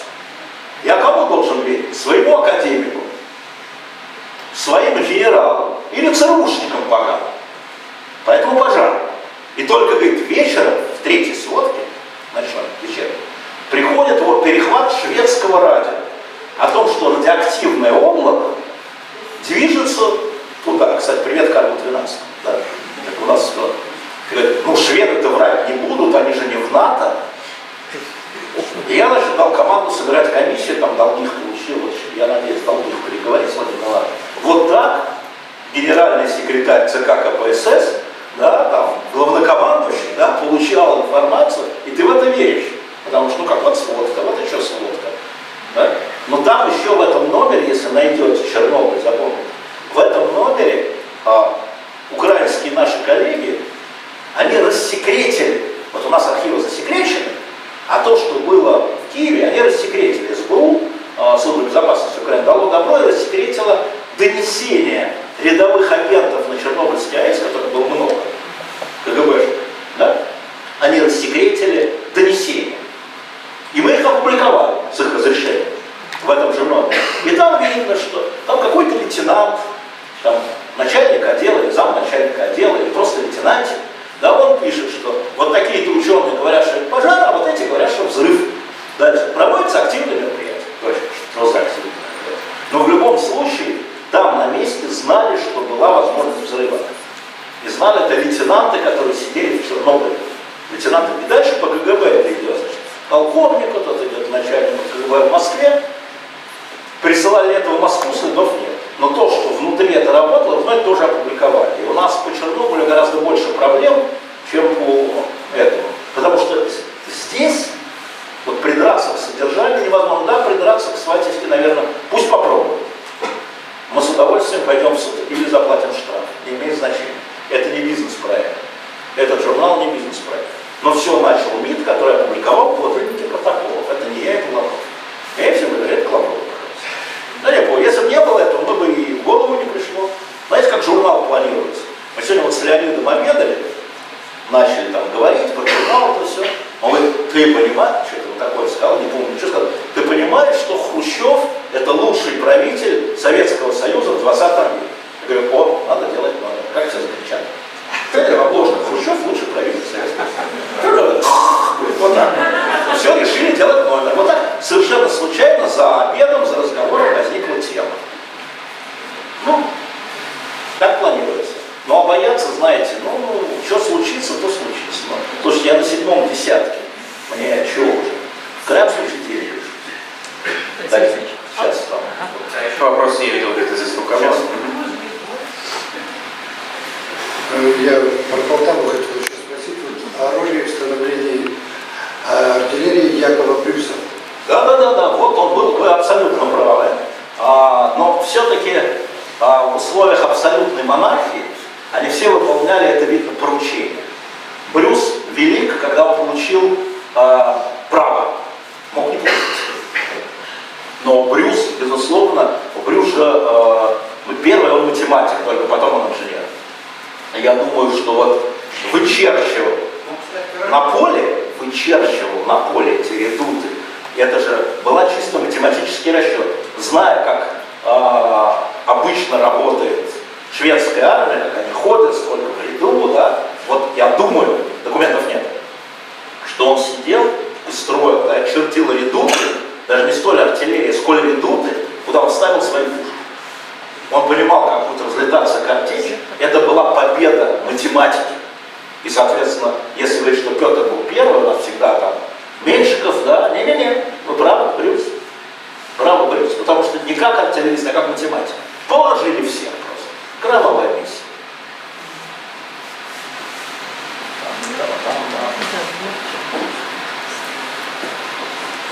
Алексей Алексеевич, у меня такой вопрос, не совсем тоже в Полтаве. Просто вы как раз знали Голицына и Софию. И я хотела бы уточнить, почему... Софию, София, это это другое имя. Да. У Голицына ведь тоже были свои проекты «Касательно России». Они, конечно, такие были достаточно, такие идиллические. Но как вы думаете, если бы Россия пошла бы, если бы София держала верх над Петром, и пошли бы мы по пути, допустим, Софии Голицына, Софьи Голицына, господи мой, мы достигли бы уровня развития не такими скачками, как Петр, конечно, но более, может быть, мягким путем. Могло бы это быть лучше для России, чем Петр? Ну, вы знаете, там гадать не приходится, но то, что если бы Голицын удержался из Софьи, это, конечно, безусловно, был грандиозный прорыв. Вообще, женщина во главе государства, православного такого, они же все сестры сидели в светлицах и не выходили, да? И вдруг выяснилось, там главное не Голицын. Вдруг страна это приняла. Страна, я имею в виду Москва. Никто не возмущался, что перед двумя царями шла женщина, вышедшая из светелки, и несла икону. Ее место где? Там. Да? То есть страна была к реформе социальных отношений, образованная верхушка, готова. И Софью приняли, большая часть, да? И это очень важная история, то есть в любом случае, я думаю, что вот такие вот протореформы европейские, ты меня спрашиваешь про голландские, да, там, они уже все были при Софье, при отце его, Алексее Михайловиче, и театры появились при отце его, и полки наземного строя, и знаменитый шотландский полководец Петра I Гордон начинал-то при Софье, даже при Алексее, и был любимым полководцем Софьи, и в Крым ходил вместе с Голицыным. Все это начиналось. Но начиналось это боязливо и медленно. Петр, конечно, был не терапевт, а хирург в этом смысле. Почему? Потому что это был Петр. Были такие в истории государи, реформаторы, которые ломали свои страны. Предугадать невозможно. Я, например, думаю, что все равно, так сказать, понятно, что Софья с Голицыным должны были сгинуть, потому что все равно то, что они делали, не подкреплялось высшей властью. Я вам сказал, он брил бороды, и все бояре, потом он говорит, Петр стрижет бороды. Когда он стрижет бороды, через 15 лет он будет стричь бороды, а тут Голицын чисто выбрит. Самая большая библиотека, кого это волнует, послы писали про Василия Голицына. Да? Софья, повторяю, с открытым лицом. Вы что думаете, только мусульмане, что ли, с закрытыми лицами? Когда царевны, дочери царя, выезжали из дворца, ее сестры, при Алексее Михайловиче, потом при царе Федоре Алексеевиче, кареты должны были быть, никто не должен видеть был. Их лиц не было видно. Они закрывались. Такое было правило поведения незамужних женщин, знатных фамилий, боярами, но даже царевны. И судьба у них была одна, в монастыре их даже замуж не выдавали. Это потом уже при Петр стал выдавать их замуж. И вдруг женщина реально во главе государства, не просто реально, медали чеканились. Два царя и правительница Софья. Над ними женщина на медали, лик изображен, застрелись. Это была, конечно, революция, но дворцовая. И они должны были сгинуть. Как Лжедмитрий. Лжедмитрий же, знаете, кому Лжедмитрий, а кому царь Дмитриевич называется, да? Можете считать его настоящим сыном Грозного. Он же начал, при поляков, начал вводить полки наземного строя, подписал указ о веротерпимости. Да, ради поляков, которые помогли, но это было первое решение царя веротерпимости в России. То есть он опередил свой век на 150 лет. И сгинул. Павел I, та же история. Петр III, указ о вольности дворянской, боже мой, все должны служить. Петр вел, все должны служить. Дворяне, не дворяне, все служат государству. Петр III полгода просидел между, соответственно, своей женой Екатериной II, да, и Елизаветой, своей теткой Елизаветой. Успел подписать подписать приказ о вольности дворянской. Дворяне могут не служить. Говорят, готовился указ о вольности крестьянской, только Александр I потом подпишет. Да? Через 40 лет. Сгинул.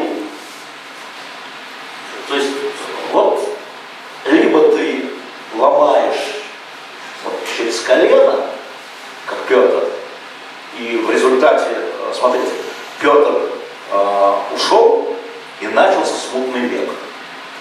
Потому что закрепить его, только военная история была закреплена, а дальше там перевороты, Екатерина I, потом Петр II, потом Анна Иоанновна какая-то со своими немцами, да? Потом назначает своим преемником какого-то там мальчика Ивана Антоновича, племянник, вообще не имеющий к никому отношения. Потом Елизавета снова переворот, да? Потом Петр III снова переворот, и все успокаивается только в конце века, 75 лет после Петра I замять. Поэтому я думаю, что он был неизбежен через выламывание рук. Еще вопросы? Да. Там. Нет, простите, там все какие-то еще не задавали. Я отвечу. Просто по первому разу. У меня скорее по следующему номеру, вот, который со Следующий Сталином. номер инквизиции. Который со Сталином, да. Но не вполне.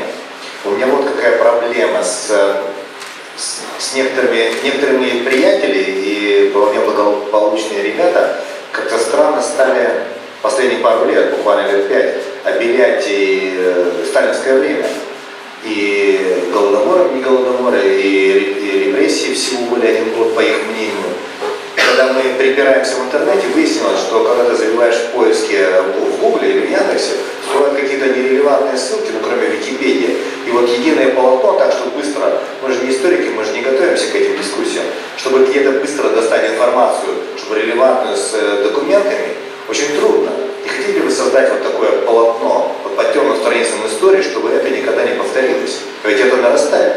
Во-первых, я с вами согласен в подходе, в диагнозе, и не согласен в лечении. Потому что то, что вы сказали, это невозможно. Интернет, Google, Яндекс, это большая поляна, которую каждый засевает кто чем хочет. Смотрите еще раз, да? И есть такое, как бы, у людей, такая способность искать информацию ту, которая отвечает уже сложившимся представлениям.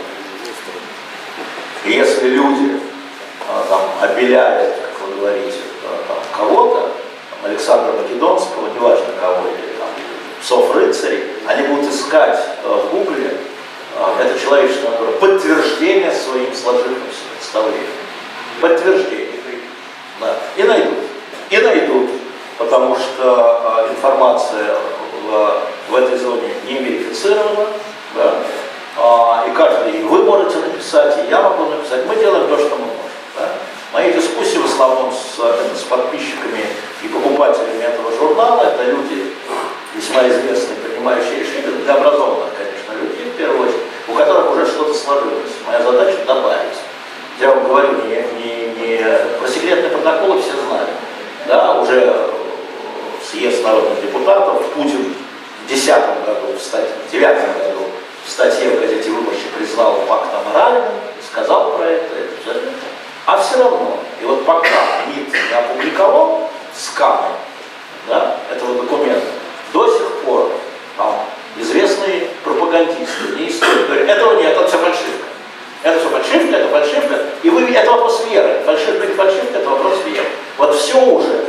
А это фальшивка. И вот этот документ, который у нас был, где о передаче давно, это все фальшивка. И пока МИД не опубликовал, сейчас они заткнулись. Сейчас они вот по поводу свастики в основном. Да?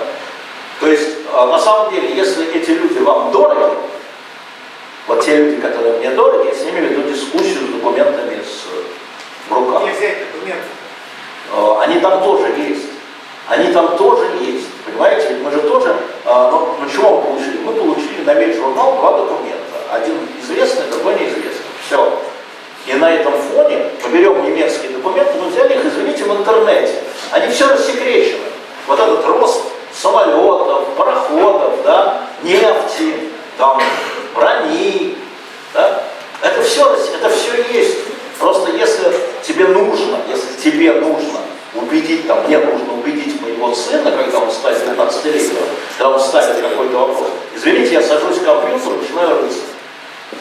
Потому что просто так сказать «ты не прав» не работает.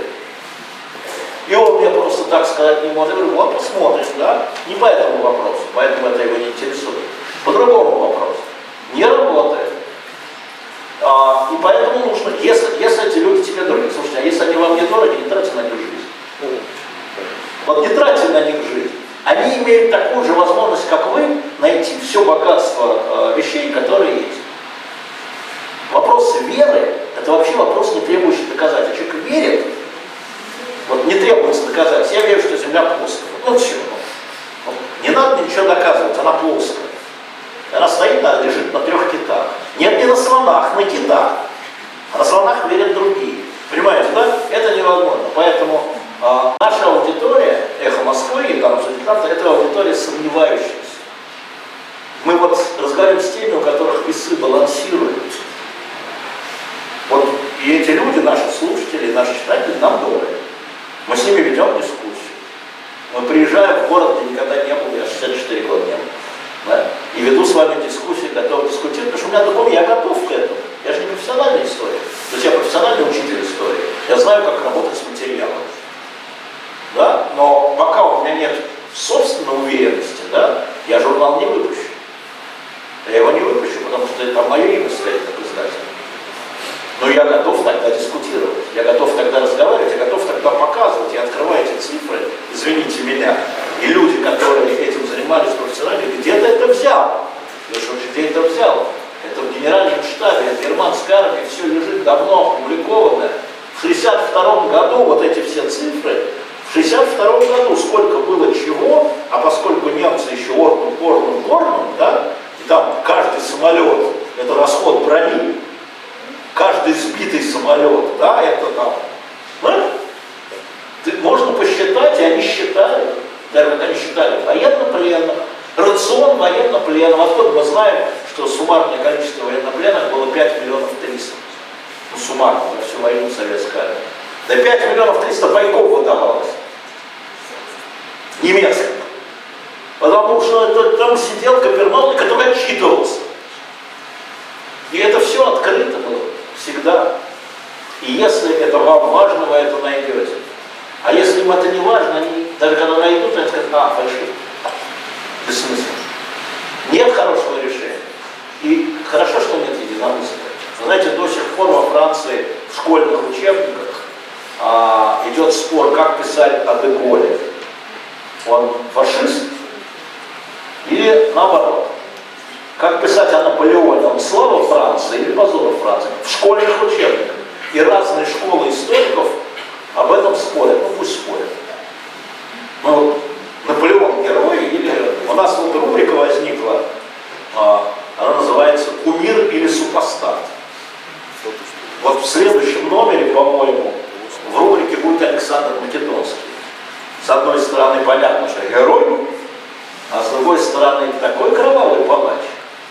Мало не покажется. Так вот, кто-то считает, что его героизм, его слава, его империя превышает, да, цена победы, а другие считают, что нет. Ну, все считают по-разному. Но они должны знать, что, есть другая точка зрения, что она подтверждается свидетельскими показаниями, документами. Вот на меня произвела книга Риббентропа, вот эти вот самые предсмертные записки. Вот человек, он, конечно, думал, он был очень тщеславный о своем месте в истории. Он думал, конечно, об этом. Но он понимал, что дальше петля. И он должен был своим детям. Я знаком с сыном Риббентропа. Он приезжал в Москву представлять книгу. Года 3 тому назад. Он был 17-летний парень, пошел воевать добровольцем, Риббентроп-младший. Сын, не внук, сын. Получил Железный крест. Воевал на Восточном фронте, сбивал советских летчиков. Воевал в Нормандии, сбивал английских и американских летчиков. Потом снова на Советском фронте. Еще один крест получил. Сейчас такой дедок приехал. И дальше мы сидим, разговариваем, Виталий Дыманский, главный редактор журнала, и я сижу там, жду, пока они в эфир пойдут. Сын Риббентропа. И Виталий, естественно, его спрашивает, слушайте, а как вот вы живете, вы сын казненного нацистского преступника? Но он не так спросил. Мы же люди интеллигентные иногда, когда нас не трогают. Но он спросил, смысл был такой. Чтобы не обидеть дедушку там 90-го было, но в то же самое время он сын казненного нацистского преступника.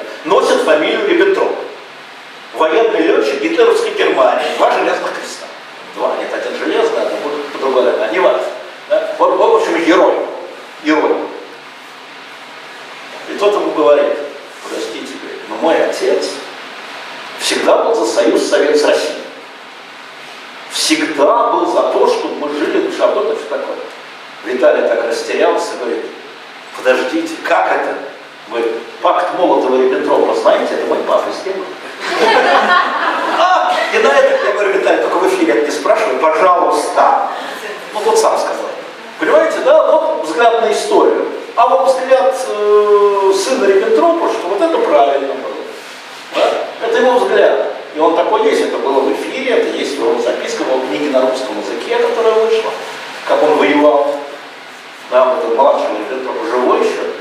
Ничего с ними не сделается. Буквально один-два вопроса осталось, давайте, да, поднимайте руки. Будете задавать? Давайте. Там еще вот там слева. Да, я вижу вот там. Алексей, вопрос о журнале. Постоянный ли тираж у вас или вы что-то допечатываете? Если допечатываете, что было пиковое, и ожидаете ли пика от журнала по факту? Спасибо.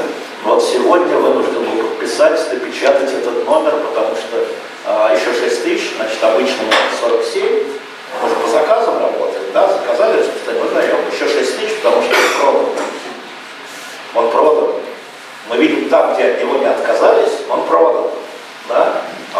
Спасибо федеральным каналам, которые устроили такую рекламу, что народ говорит, а что это все кричат? Да? Но на самом деле в журнале, вот следующий будет инквизиция, потом будет в декабре выйдет Булгаков как историк.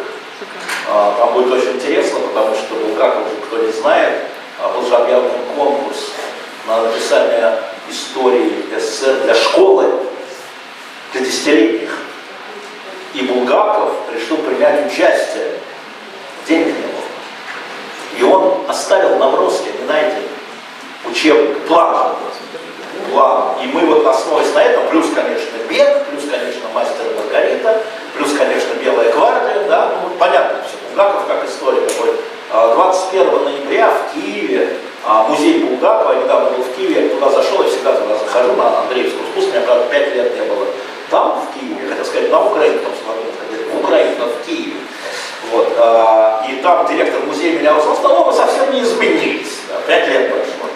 И она говорит, 21 ноября мы открываем экспозицию вот, по книге «Бег» в музее. И я Виталию сказал, ты поедешь, ты заберешь оттуда все, украдешь все, что можно, сфотографируй, она готова отдать все, что можно, мы сделаем журнал. Да, потому что ну, сколько из нас поедет в Киев, да, а здесь вот мы сделаем. Поэтому кто его знает, а будет спрос или нет, а может этот спрос будет вот такой. Но в принципе спрос постоянный, 47 тысяч берут распространители, 35 тысяч мы продаем, то есть не возвращается. Мы отдаем в хосписы, мы отдаем, очень популярен в тюрьмах и в лагерях, просто очереди стоят. У меня, как вы знаете, товарищ сидит, Никита Белых, он там библиотекарь. Он говорит, слушай, журнал держится дня 2, потом исчезает. Я говорю, это из кроссвордов, наверное. А мы кроссворды, я получил его Кавкаправа, здесь кроссворды 40-го года, там, военных лет. И сейчас мы начинаем отправлять пачки просто. Да, вот, другие колонии. Ну, вот такие больницы. А тираж бумажной версии? Тираж бумажной версии 47 в среднем, по заказу. Есть 50, вот этот уже 53 с допечаткой. Еще неизвестно, как будет, потому что в Москве угнетают просто все. В Москве и Питере угнетают просто все. Там те, кто не боятся ставить на... Сейчас вот коллеги из Беларуси вернули тираж на границе. Завернули? Ну, вернули тираж. 335 экземпляров. Сейчас отправим в Москву. Дальше. Можем вам часть отправить. Магазин «Магнит». Или сюда, в ремонт-центр, вот мы с Леонидом договорились. Нам все равно заказ, есть заказ, все равно нам распространить. Это на самом деле никогда не знаешь интересов. Да? Конечно, этот журнал провокативный, но я вам должен сказать, что Чернобыль был круче. Вот он был круче по документам, круче, поэтому никогда не знаешь. Может, украинцы захотели допечатать, мы готовы перенести на украинцев, на белорусов. Сейчас вот мне позвонили, сегодня я был здесь, сказали, что есть такой журнал, белорусский, наша история. Говорит, а можно мы возьмем Чернобыль, там 2 статьи? Говорит, да берите. Что же мы будем коллегам мешать? Это их история. Вопрос буквально. Алексей Алексеевич, вопрос такой обратно к Полтаве и к современности. Вот смотрите, некоторые исторические события, они находят либо более близкие аналогии, либо менее близкие аналогии к современности, да? Противостояние Швеции и Московии, противостояние Запада России, Украина всеми силами, которая пытается быть самостоятельной, да, независимой. Вот вопрос к вам лично. Как вы считаете, Крым 2014 года – это путинская Полтава или это менее героическая история? Вы знаете, когда однажды недавнего премьера Китая Джоу Энлая спросили, что он думает о Великой Французской революции, тот сказал, еще слишком мало времени прошло, чтобы давать оценку, всего 200 лет. Я последствия, да? Потому что, собственно, я говорил, поскольку я говорил президенту, я говорю вам, я считаю, что это была его победа личная, там длинная история, наверное, можно рассказать, но только потом еще один вопрос сегодня, история была такая: в 2008 году, после грузинской войны, значит, он меня вызвал, была встреча, потом он был недоволен, как я их освещаю, потому что мы давали Саакашвили слово, и Асланнику, ну, всем там, и нашим, естественно. Он был недоволен, говорит, страна ведет войну, а ты, значит, вот, свой брат, длинный разговор, у нас большая и длинная история с Владимиром Владимировичем, поэтому. Если я имею право его критиковать, он имеет право критиковать меня, моя позиция в этом чистая. И потом он мне вдруг, там, сидит, часа 2 сидели у него в Сочах, он премьер-министр, сентябрь 8-го. Говорит, слушай, говорит, ты же школьный учитель истории. А он мне говорит, мы были когда-то на «ты» давно, ну, когда он еще не был, я, конечно, вы сейчас, Владимир Владимирович, понятно, но когда-то был еще маленький бюрократ, я маленький журналист. А он говорит, вот что от моих 2 сроков останется в школьном учебнике истории? Я, значит, как это сказать, я уже был бухой. Ну, что я сижу, что я просто так сижу, наливает, короче, белое, а жарко. Меня потрясло, я говорю, знаете, что, Владимир Владимирович, говорю, я понимаю, что уже все, там, меня сейчас снимут, выльют в отвор, расстреляют, только что говорили про грузинскую войну, чего. Вы знаете, что, Владимир Владимирович, не знаю, может быть, попытка объединения Белой и Красной Церкви. Он меня так смотрит, и все. Я говорю, а что в школьном учебнике истории писать? Россия с колен, так в школьных учебниках не пишут. Нехорошо на меня посмотрел, но ушел я живой. Ноги унес. После Крыма. На одной из встреч, там, может, 15-й год, я не сразу. Ну, там тоже встречи, разговоры, все уходят, мы идем, там, он в коридоре со мной пересекается, он к себе, я на улице говорю, а что сейчас напишем? Я сказал, Крым, да. Крым напишем. А какие будут последствия? Вот в 1939 году, когда присоединяли Прибалтику, знал ли товарищ Молотов, Сталин, кто-то еще, что именно Прибалтика станет триггером развала Советского Союза? Прошло всего ничего. По историческим меркам 50 лет прошло. Живые были люди, которые молодыми людьми, да, в Прибалтике. Знал ли про это? Думал ли про это? Никогда. Думал, что навсегда. Я уверен. Вечно. Вечная тысячелетняя империя, не только Третий райх, но тысячелетний Советский Союз. То есть мы не можем предугадать. Я вижу опасность и угрозу и в Крыму, и в Донбассе. Я ее вижу как историк, но она может сложиться как угроза, может не сложиться. Это не мне, а нашим там правнукам или внукам чуть быстрее разбирать. Поэтому я не буду вас обманывать, у меня нет ответа на этот вопрос, хотя я чую беду. Я ее чую, ну, может, я неверно чую. Что вы знали в Советском Союзе о крымских татарах, простите, да? А если вы посмотрите стенограмму съезда народных депутатов 1988 год, то на самом деле основные ударные силы украинской независимости, были татары крымские, выселены. А Чеченская война? Они же все время говорили, вы нас в 1944 году выселили, вы нам должны. Извините меня, отец Рамзана, Ахмад, был мальчиком выселен в Казахстан, туда. Он помнил, я с ним общался, уже в Москве, он уже любимец Путина. Это Алексей у нас вот здесь, вот здесь. видно, и это было, если не в основе войны, то таким триггером этой войны, знаете, память народа. И это такая история. Для меня гораздо страшнее, если вот, я это просто говорю там же, поэтому за стенки, поэтому и вам скажу. Это, скажем, новый закон о языке, который был прошлым летом, снова поправки языка, потому что я-то в это время был в Казани, я эту реакцию видел. Я ничего не могу сказать про коми язык, да, я просто не знаю ситуацию вообще. Но то, что это ломануло и всю элиту, и мы видели, как вел себя Миниханов, и это татары, которые говорили, а башкиры молчат, но это не значит, что они так не воспринимали. А на Кавказе это просто закон не работает. Просто не работает. Вот не пустили и все. Зачем тогда принимать такой закон, который возбуждает национальные элиты? Тем более, что он был плохой, реально плохой с точки зрения образования, как школьный учитель говорил. Он просто там декларативный, продуманный, там, можете посмотреть, там дебаты были, сейчас смягчили. Как он приняли, Ураджан, он Путин указывал. Несколько раз собирал, обсуждал. В том числе меня спрашивал, ты что так нападаешь? Я объяснял. Да? Это гораздо опаснее, на мой взгляд, чем история с Крымом. То есть это вот такая бомбочка. Но царская шапка тяжелый барон Мономах. И каждая ошибка, она же не сейчас, она потом. Она потом. Границы кто проводил? Наркомат по этим самым. Кто Северный Казахстан проводил границы? Значит, Сталин. Все уже забыли, это его наркомат, не он лично, но он подписывал.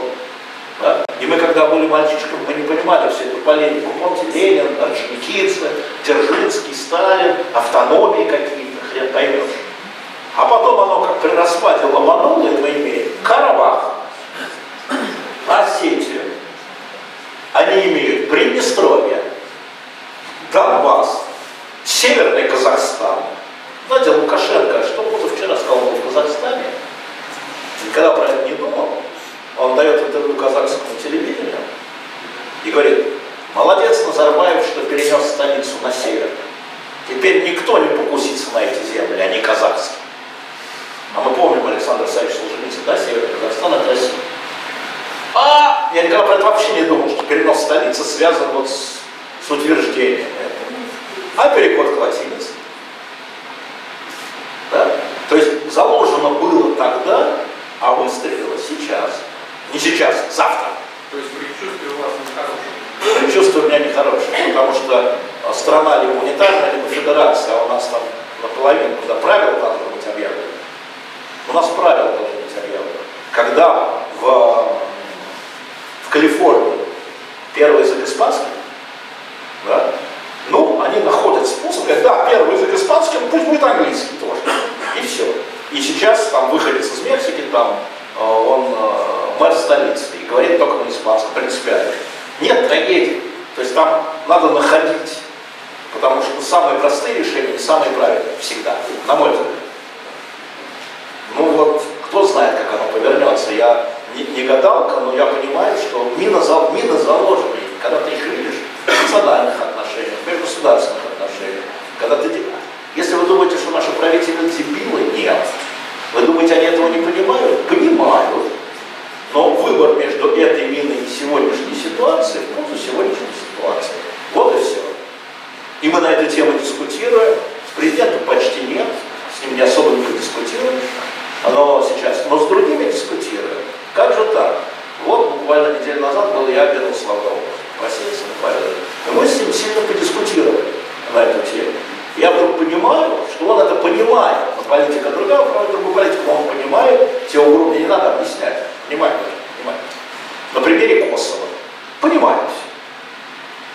Поэтому говорю, что великий Ключевский, он великий. Вот эта фраза, которую должны знать все, что ее все повторяют, но как-то не вдумываются. А я ее повторяю все время, чтобы бить на этих кучки гвоздях. Начинаем. История не учительница, а надзирательница. Она ничему не учит, но наказывает за незнание уроков. Вот когда-то Василий Осипович там в 893 году это написал. Незнание уроков истории, неприменение их, потому что все вот эти параллели, которые мы проводим, они все относительны. Вот спрашивают, да, они относительны. В истории действуют люди, мы с вами наделены свободой воли. Любой там поворот, вон Петр, вот спросили, если бы не была Софья Голицына, а Петр Первый, по-другому пошло, наверное, по-другому пошло. В мелочах, но для нашей жизни мелочи важны. Вот знаете, последнее скажу про Крым, что болит на самом деле. Вот когда-нибудь документы опубликуют, но я точно знаю, у меня нет сейчас документов на руках, но я знаю, это не конструкция, что была команда, если украинские части начнут оказывать сопротивление, то есть стрелять, эвакуировать, то есть тех наших солдат, которые были там, зеленых вежливых человечков, да, эвакуировать. Была команда. Если бы начали стрелять. Они не начали стрелять. Опции разные. Результат может быть разный. А там бы какой-нибудь сумасшедший командир, сумасшедший в смысле, понятно, был перевес сил, начали бы они поливать. И уехали. Ну, насколько я знаю, может еще какие-то были приказы, но вот такой приказ был. В том числе. Последний вопрос. Алексей Алексеевич, во-первых, спасибо за лекцию. Я хочу опустить опять разговор на несколько бытовой уровень. Вообще не собирался задавать вопрос, но все-таки, вот вы несколько раз сегодня вспомнили про Риббентропа. Может быть, вы ответите на мой вопрос. Почему человек в военном мундире, фаунтинец, отделался 10 годами в шпандау, а дипломата, на руках которого в буквальном смысле не было ни капли крови, повесили? Значит, отвечу вам сбоку. Единственная страна-победительница, которая не выпустила полностью стенограмму Нюрнбергского процесса, это Советский Союз. Вот выпустили 8 томов, а их там 30 или 50. Поэтому я не могу ответить. Потому что приговоры в Нюрнберге, я читал архивы, какие давались указания. Нюрнбергский суд, скажу страшную вещь, это был не юридический, а политический суд. Это был сговор победителей, в хорошем, плохом смысле, сговор. Они договаривались, торговались. Сейчас вышел том, вот этот коричневый, ой, господи, вот Яковлевский, бывший с архива, Нюрнбергский процесс, где есть там переписка между Сталиным, Вышинским и нашим Руденко, главным обвинителем.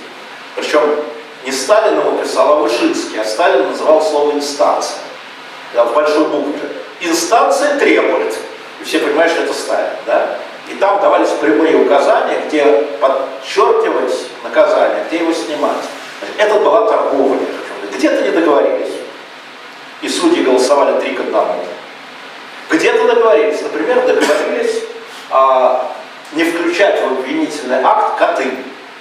Мы сейчас в той же папке, номер 1, в которой были секретные протоколы, мы знаем, что в Катынь, это вот не то, что там Берия писал, секретный документ, мы знаем, что в Катыни поляков расстреляла НКВД. Знаем, все знают. Документы переданы были частью Ельцина, потом Путиным, Путин извинялся перед Томском, да, ну, такое государственное извинение, все нормально.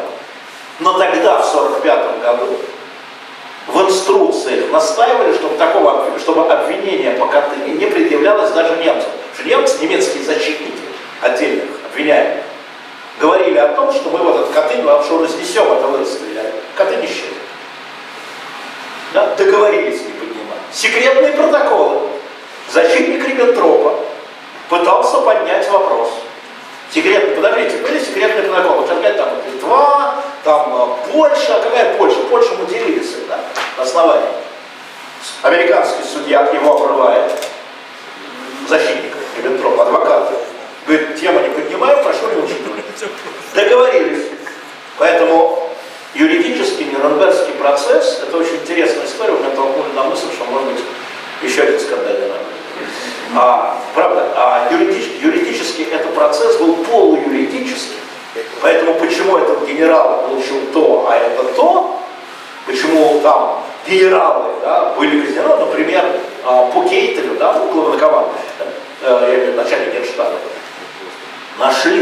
нашли документ о том, который подписал, или, вернее, контрассигновал, то есть ознакомился, подписал надо клеймить военнопленных советских. Нарушение Женевской конвенции. Его обвинили в нарушении Женевской. И поэтому его приговорили. Адмиралов за то, что они топили гражданские суда, подводные лодки. Да? То есть, на самом деле, каждый приговор, если вы посмотрите приговор, это длинный документ, я думаю, что юристам это безумно интересно. Но вы увидите, что это политический сговор. Это победители судей побежденных. Их надо было судить, безусловно. Но сейчас, как историки, мы смотрим, мы видим эти дыры, мы видим эту тему не поднимать. Есть документы. Есть протоколы заседания судей. 4. Есть протокол, там все милая бюрократия. Есть протоколы заседания 4 прокуроров. США, Советский Союз, Франция и Англия. Где они договаривались снимать определенные обвинения против определенных, да, зато поддерживать вот это. Это само по себе приключение. То есть в истории вот такого длиннейшего Нюрнбергский процесс, конечно, правильно нужно было их все кайфовать. Но если вы хотите поговорить о процессе, это безумно интересно. Например, были так называемые, я не знаю, знаете ли вы, малые Нюрнбергские процессы. Когда, скажем, гитлеровских врачей судили отдельно. Когда судили гитлеровских судей. Судей за то, что нам не выносили приговоры. И защита их была такая: подождите, мы выполняли законы. Законы были приняты легально. Да, то есть Рейхстагом. Я как судья должен применить этот закон. А как я могу применить закон, когда парламент, Рейхстаг его принимал? И это наши отказывались в этом участвовать. Я судил американский суд, на оккупационной зоне американской судили американские юристы. И они оказались в ситуации, при которых, с одной стороны, да, судьи применяли закон, сказано смертная казнь, значит смертная казнь. А с другой стороны, эти законы были абсолютно человеконенавистнические, да, там, Нюрнбергские законы 1935 года. Судья должен ли судья применять те законы, которые есть, действуют в авторитарном или там, фашистском, неважно, каком государстве. Что с ними делать с точки зрения суда? И там такая дискуссия вокруг этого. И все-таки американские судьи сказали, да, что законы применять надо, но все-таки высшая правда для судьи — это справедливость. Она выше закона. С точки зрения американского права, это право. Это как присяжный. Человек виноват, но присяжные могут оправдать. Да? И часть судей была оправдана, а часть, там была индивидуальна, получилась строка большие. Это безумно интересная история, потому что, а как судья, он применял, сказано, смертную казнь, я применил смертную казнь. А что, какие ко мне претензии? Я же судья в государстве, закон легальный, легальный, пошли его. То есть, на самом деле, мы плохо знаем, скажем, об антигитлеровском, но не антифашистском движении маршалов. Посмотрите в Википедии список фельдмаршалов Третьего Райха. 2/3 из них выступали против Гитлера в тот или иной момент. 2/3. Они были награждены Гитлером. Мы знаем одного Паулюса, может быть, да, там, ну еще Роммель. История с Роммелем, она же потрясающая. Великий Роммель, которого не доказали, что он был в заговоре. Приехало 2 офицера, присланные Гитлером, и сказали, вот мы сейчас пойдем в штаб, господин фон Роммель, и у вас выбор. Либо вы принимаете яд, либо застрелитесь, тогда ваша семья в порядке, вас хоронят как национального героя, либо вас повесят как заговорщика, но смотрите сами. Он сел в машину, великий Роммель, да, все награды, дубовый крест, все. И его привезли уже мертвого в госпиталь. Сердечный приступ. Что думаете, только Сталин, наверное, был способ? Нет, вот такой был, он был настолько популярен, Роммель, да, победитель. Все, вот просто берем фельдмаршалов, начинаем смотреть, какова их судьба потом. Ну не потом, в ходе войны и после войны. Вообще, это вот, гитлеровский режим, это отдельная история, очень длинная. Посол в Москве, граф фон Шуленбург, который был главным человеком по этому пакту, который сохранился огромный архив Шуленбурга, вот, он был участником заговора против Гитлера, повесил на струне от пионера, чтобы мучился больше. То есть на самом деле история, вот как начинаешь там копать, вот как я нашел про Меньшикова, что он пишет письмо «Хочу быть иной от него, хочу быть гетманом», сразу много становится понятно, да, и вот почему Меньшиков не любил Мазепу. Казалось бы, да, но еще еще раз, никаких доказательств, что Мазепа изменник нет. Что не любить? Ну, не конкурент, это 70-летний, а это рядом. И там на Украине, в Батурине. А я рядом с оператором, с Гуссарем когда. Что вообще невозможно не любить, не пересекать. Оказывается, просто мало быть губернатором Петербурга. Нет, надо быть самостоятельным. И вот, и начинает вдруг так, вдруг становится понятно, как он подталкивал Мазепу к измене, принимая решение, лишая Мазепу Меньшиков, лишая Мазепу права награждать своих полковников. Это надо было писать Александр Данилович. Если раньше Мазепа писал царю, то теперь пишем Александр Данилович. И вот такая мелочевка, казалось бы, да, что человека подталкивает к измене, не только высшее соображение, а вот еще вот такая вот обида и неуважение. А понять было невозможно. А теперь понятно, когда нашли там государь назначения гетмана. Ну, вот этот парень сразу бы сказал честно нам, что ты там. Вот история в этом интересна. Вот я вам могу сказать, последнюю покажу, да, у нас все, да? Ага. Вот мы начали делать номера по районам, истории районов Москвы. Капотня у меня, Лефортово, здесь про Лефортово планет, как вы догадываетесь, да? Начали делать, потом решили Горбачева, с которым мы любим иногда ухнуть, Михаил Сергеевич, выпустить для него журнал про его село, про Привольное. Это, конечно, не продается, это, что называется, на дивиденды, а это ему подарок, тираж 2000. Значит, выпустили, искали фотографию, Михаил Сергеевич, понятно. А в Привольное сделали 2000, вот буквально сейчас, свежий, да? Но, сейчас объясню, что это но. А как узнать? Ну, мало ли, Горбачев, не Горбачев. Сейчас покажу вам.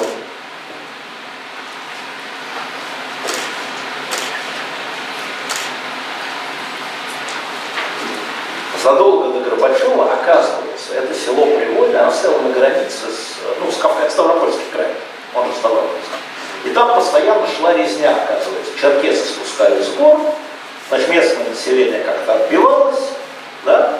И вот мы начали, мы уже забыли, что мы делаем это для Горбачева и про него. И мы пошли туда вглубь веков. Оказалось, это к вопросу, знаете, исторической шелухи, что именно там, во время боя, на том месте, где сейчас стоит Привольное, свою первую воинскую награду получил Матвей Иванович Платов, будущий герой войны 19 года. Ровно потому, что резал черкесов. И вот здесь вот мы это нашли, и как нашли, значит, номер полетел. Вот переселенцы графа Киселева, там, при Николае Первом переселяли. Потом как столы выселяли. То есть это часть нашей истории не потому, что там Горбачев, хотя Привольное известно по Горбачеву. Начинаешь рыть, так где он? И вдруг ты понимаешь, что там ого-го как. Значит, а про Горбачева так. Я его спрашиваю, когда там сидели, говорю: Михаил Сергеевич, какое ваше первое воспоминание? Вы знаете, что Горбачев это его крестительное имя, на самом деле его назвали по-другому. Он Виктор. Его назвали Виктор. Поэтому я когда с ним ссорюсь, я говорю: Виктор Сергеевич, он обижается. Вот. Так вот, я говорю: а какое ваше первое воспоминание? Первое воспоминание человека. Я не сообразил, что он родился в 31-м, а 33-й год, 2 года ему. Это голод. Вот то, что говорили Голодомор, да? Это голод. И он говорит: мое положение, мы сидим просто. Человек 88. И он говорит: мое первое воспоминание, Леш, это как отец варил лягушек. И они белыми животиками, я помню, как они белыми животиками всплывали. Это детское воспоминание. И когда ты это связываешь, что это вот не развлечение было, да? А 33-й год там, ты начинаешь понимать, как это вписано в историю. Мы это написали здесь, в этом номере. Просто, например, во что вы играли, Михаил Сергеевич? Какие игры были? Ну, в детстве. Ну, как говорит? Мы же довоенные, да? Там лапта, там. Я говорю: современные не знают, что такое лапта, объясняйте. Он рассказывает, там, мячик сшитый из тряпок, да? И мы сделали тут такую историю, такую рубрику. Естественно, война есть, гражданская война есть. Она называется «Игры президента». С правилами лапты и прочее, и городков. Но мы туда же одновременно поместили, во что играл маленький Ронни Рейган в том же возрасте. И когда я Горбачеву это подарил, а потом мы с ним встретились, я говорю: а вы видели «Игры президента»? Он не просто видел, прочитал. Ты зачем Рональда туда засунул? Я говорю: он называется «Игры президента». Он так сам говорит: у нас с Рейганом были были совсем другие игры. Да. То есть я просто про историю, понимаете, это история поколения, вот там и там. И вот из этих мелочей оно все складывается. Я всегда призываю смотреть на детали, потому что общую канву мы знаем, Полтава, что там не знаю. Я клянусь, когда я Пушкина смотрел, ну все, эта картинка так ушла. Весь миф ушел. Вот не знал, никто не знает, в школе этого нет, в институте я научился тоже этого нет. Только в огромных таких вот полтавских книгах, ну, написано, переведенных шведские и наши ученые, там, историки, Анисимов, Евгений, они глухо упоминают об этом. А на самом деле это когда-то решение Петра колокола перебить. А потом Брюс абсолютно верно, и другие. И Брюс, и Боуэр, и Репнин, что называется, да? А они это притворили, и потом российская артиллерия очень долго доминировала, ну, правда, не воевали просто тогда, в том смысле. Турцию положили пушками при Екатерине. То же самое, продолжали. Поэтому вот мелочи, Нюрнбергский процесс, действительно, я тоже, когда был молодой, задавался целью. Вдруг казнили нехорошо как-то, да? А этих самых отпускали, верно. Потом, когда я начал читать про Нюрнбергский процесс, уже не только то, что у нас писали, я вдруг начал понимать, что вот эта договоренность, мне нравится слово договоренность между державами, политический процесс, между державными победительницами была. И это совсем не отменяет то, что они до сих пор, совсем не отменяет. Но может по-другому, может для себя. Спасибо вам большое.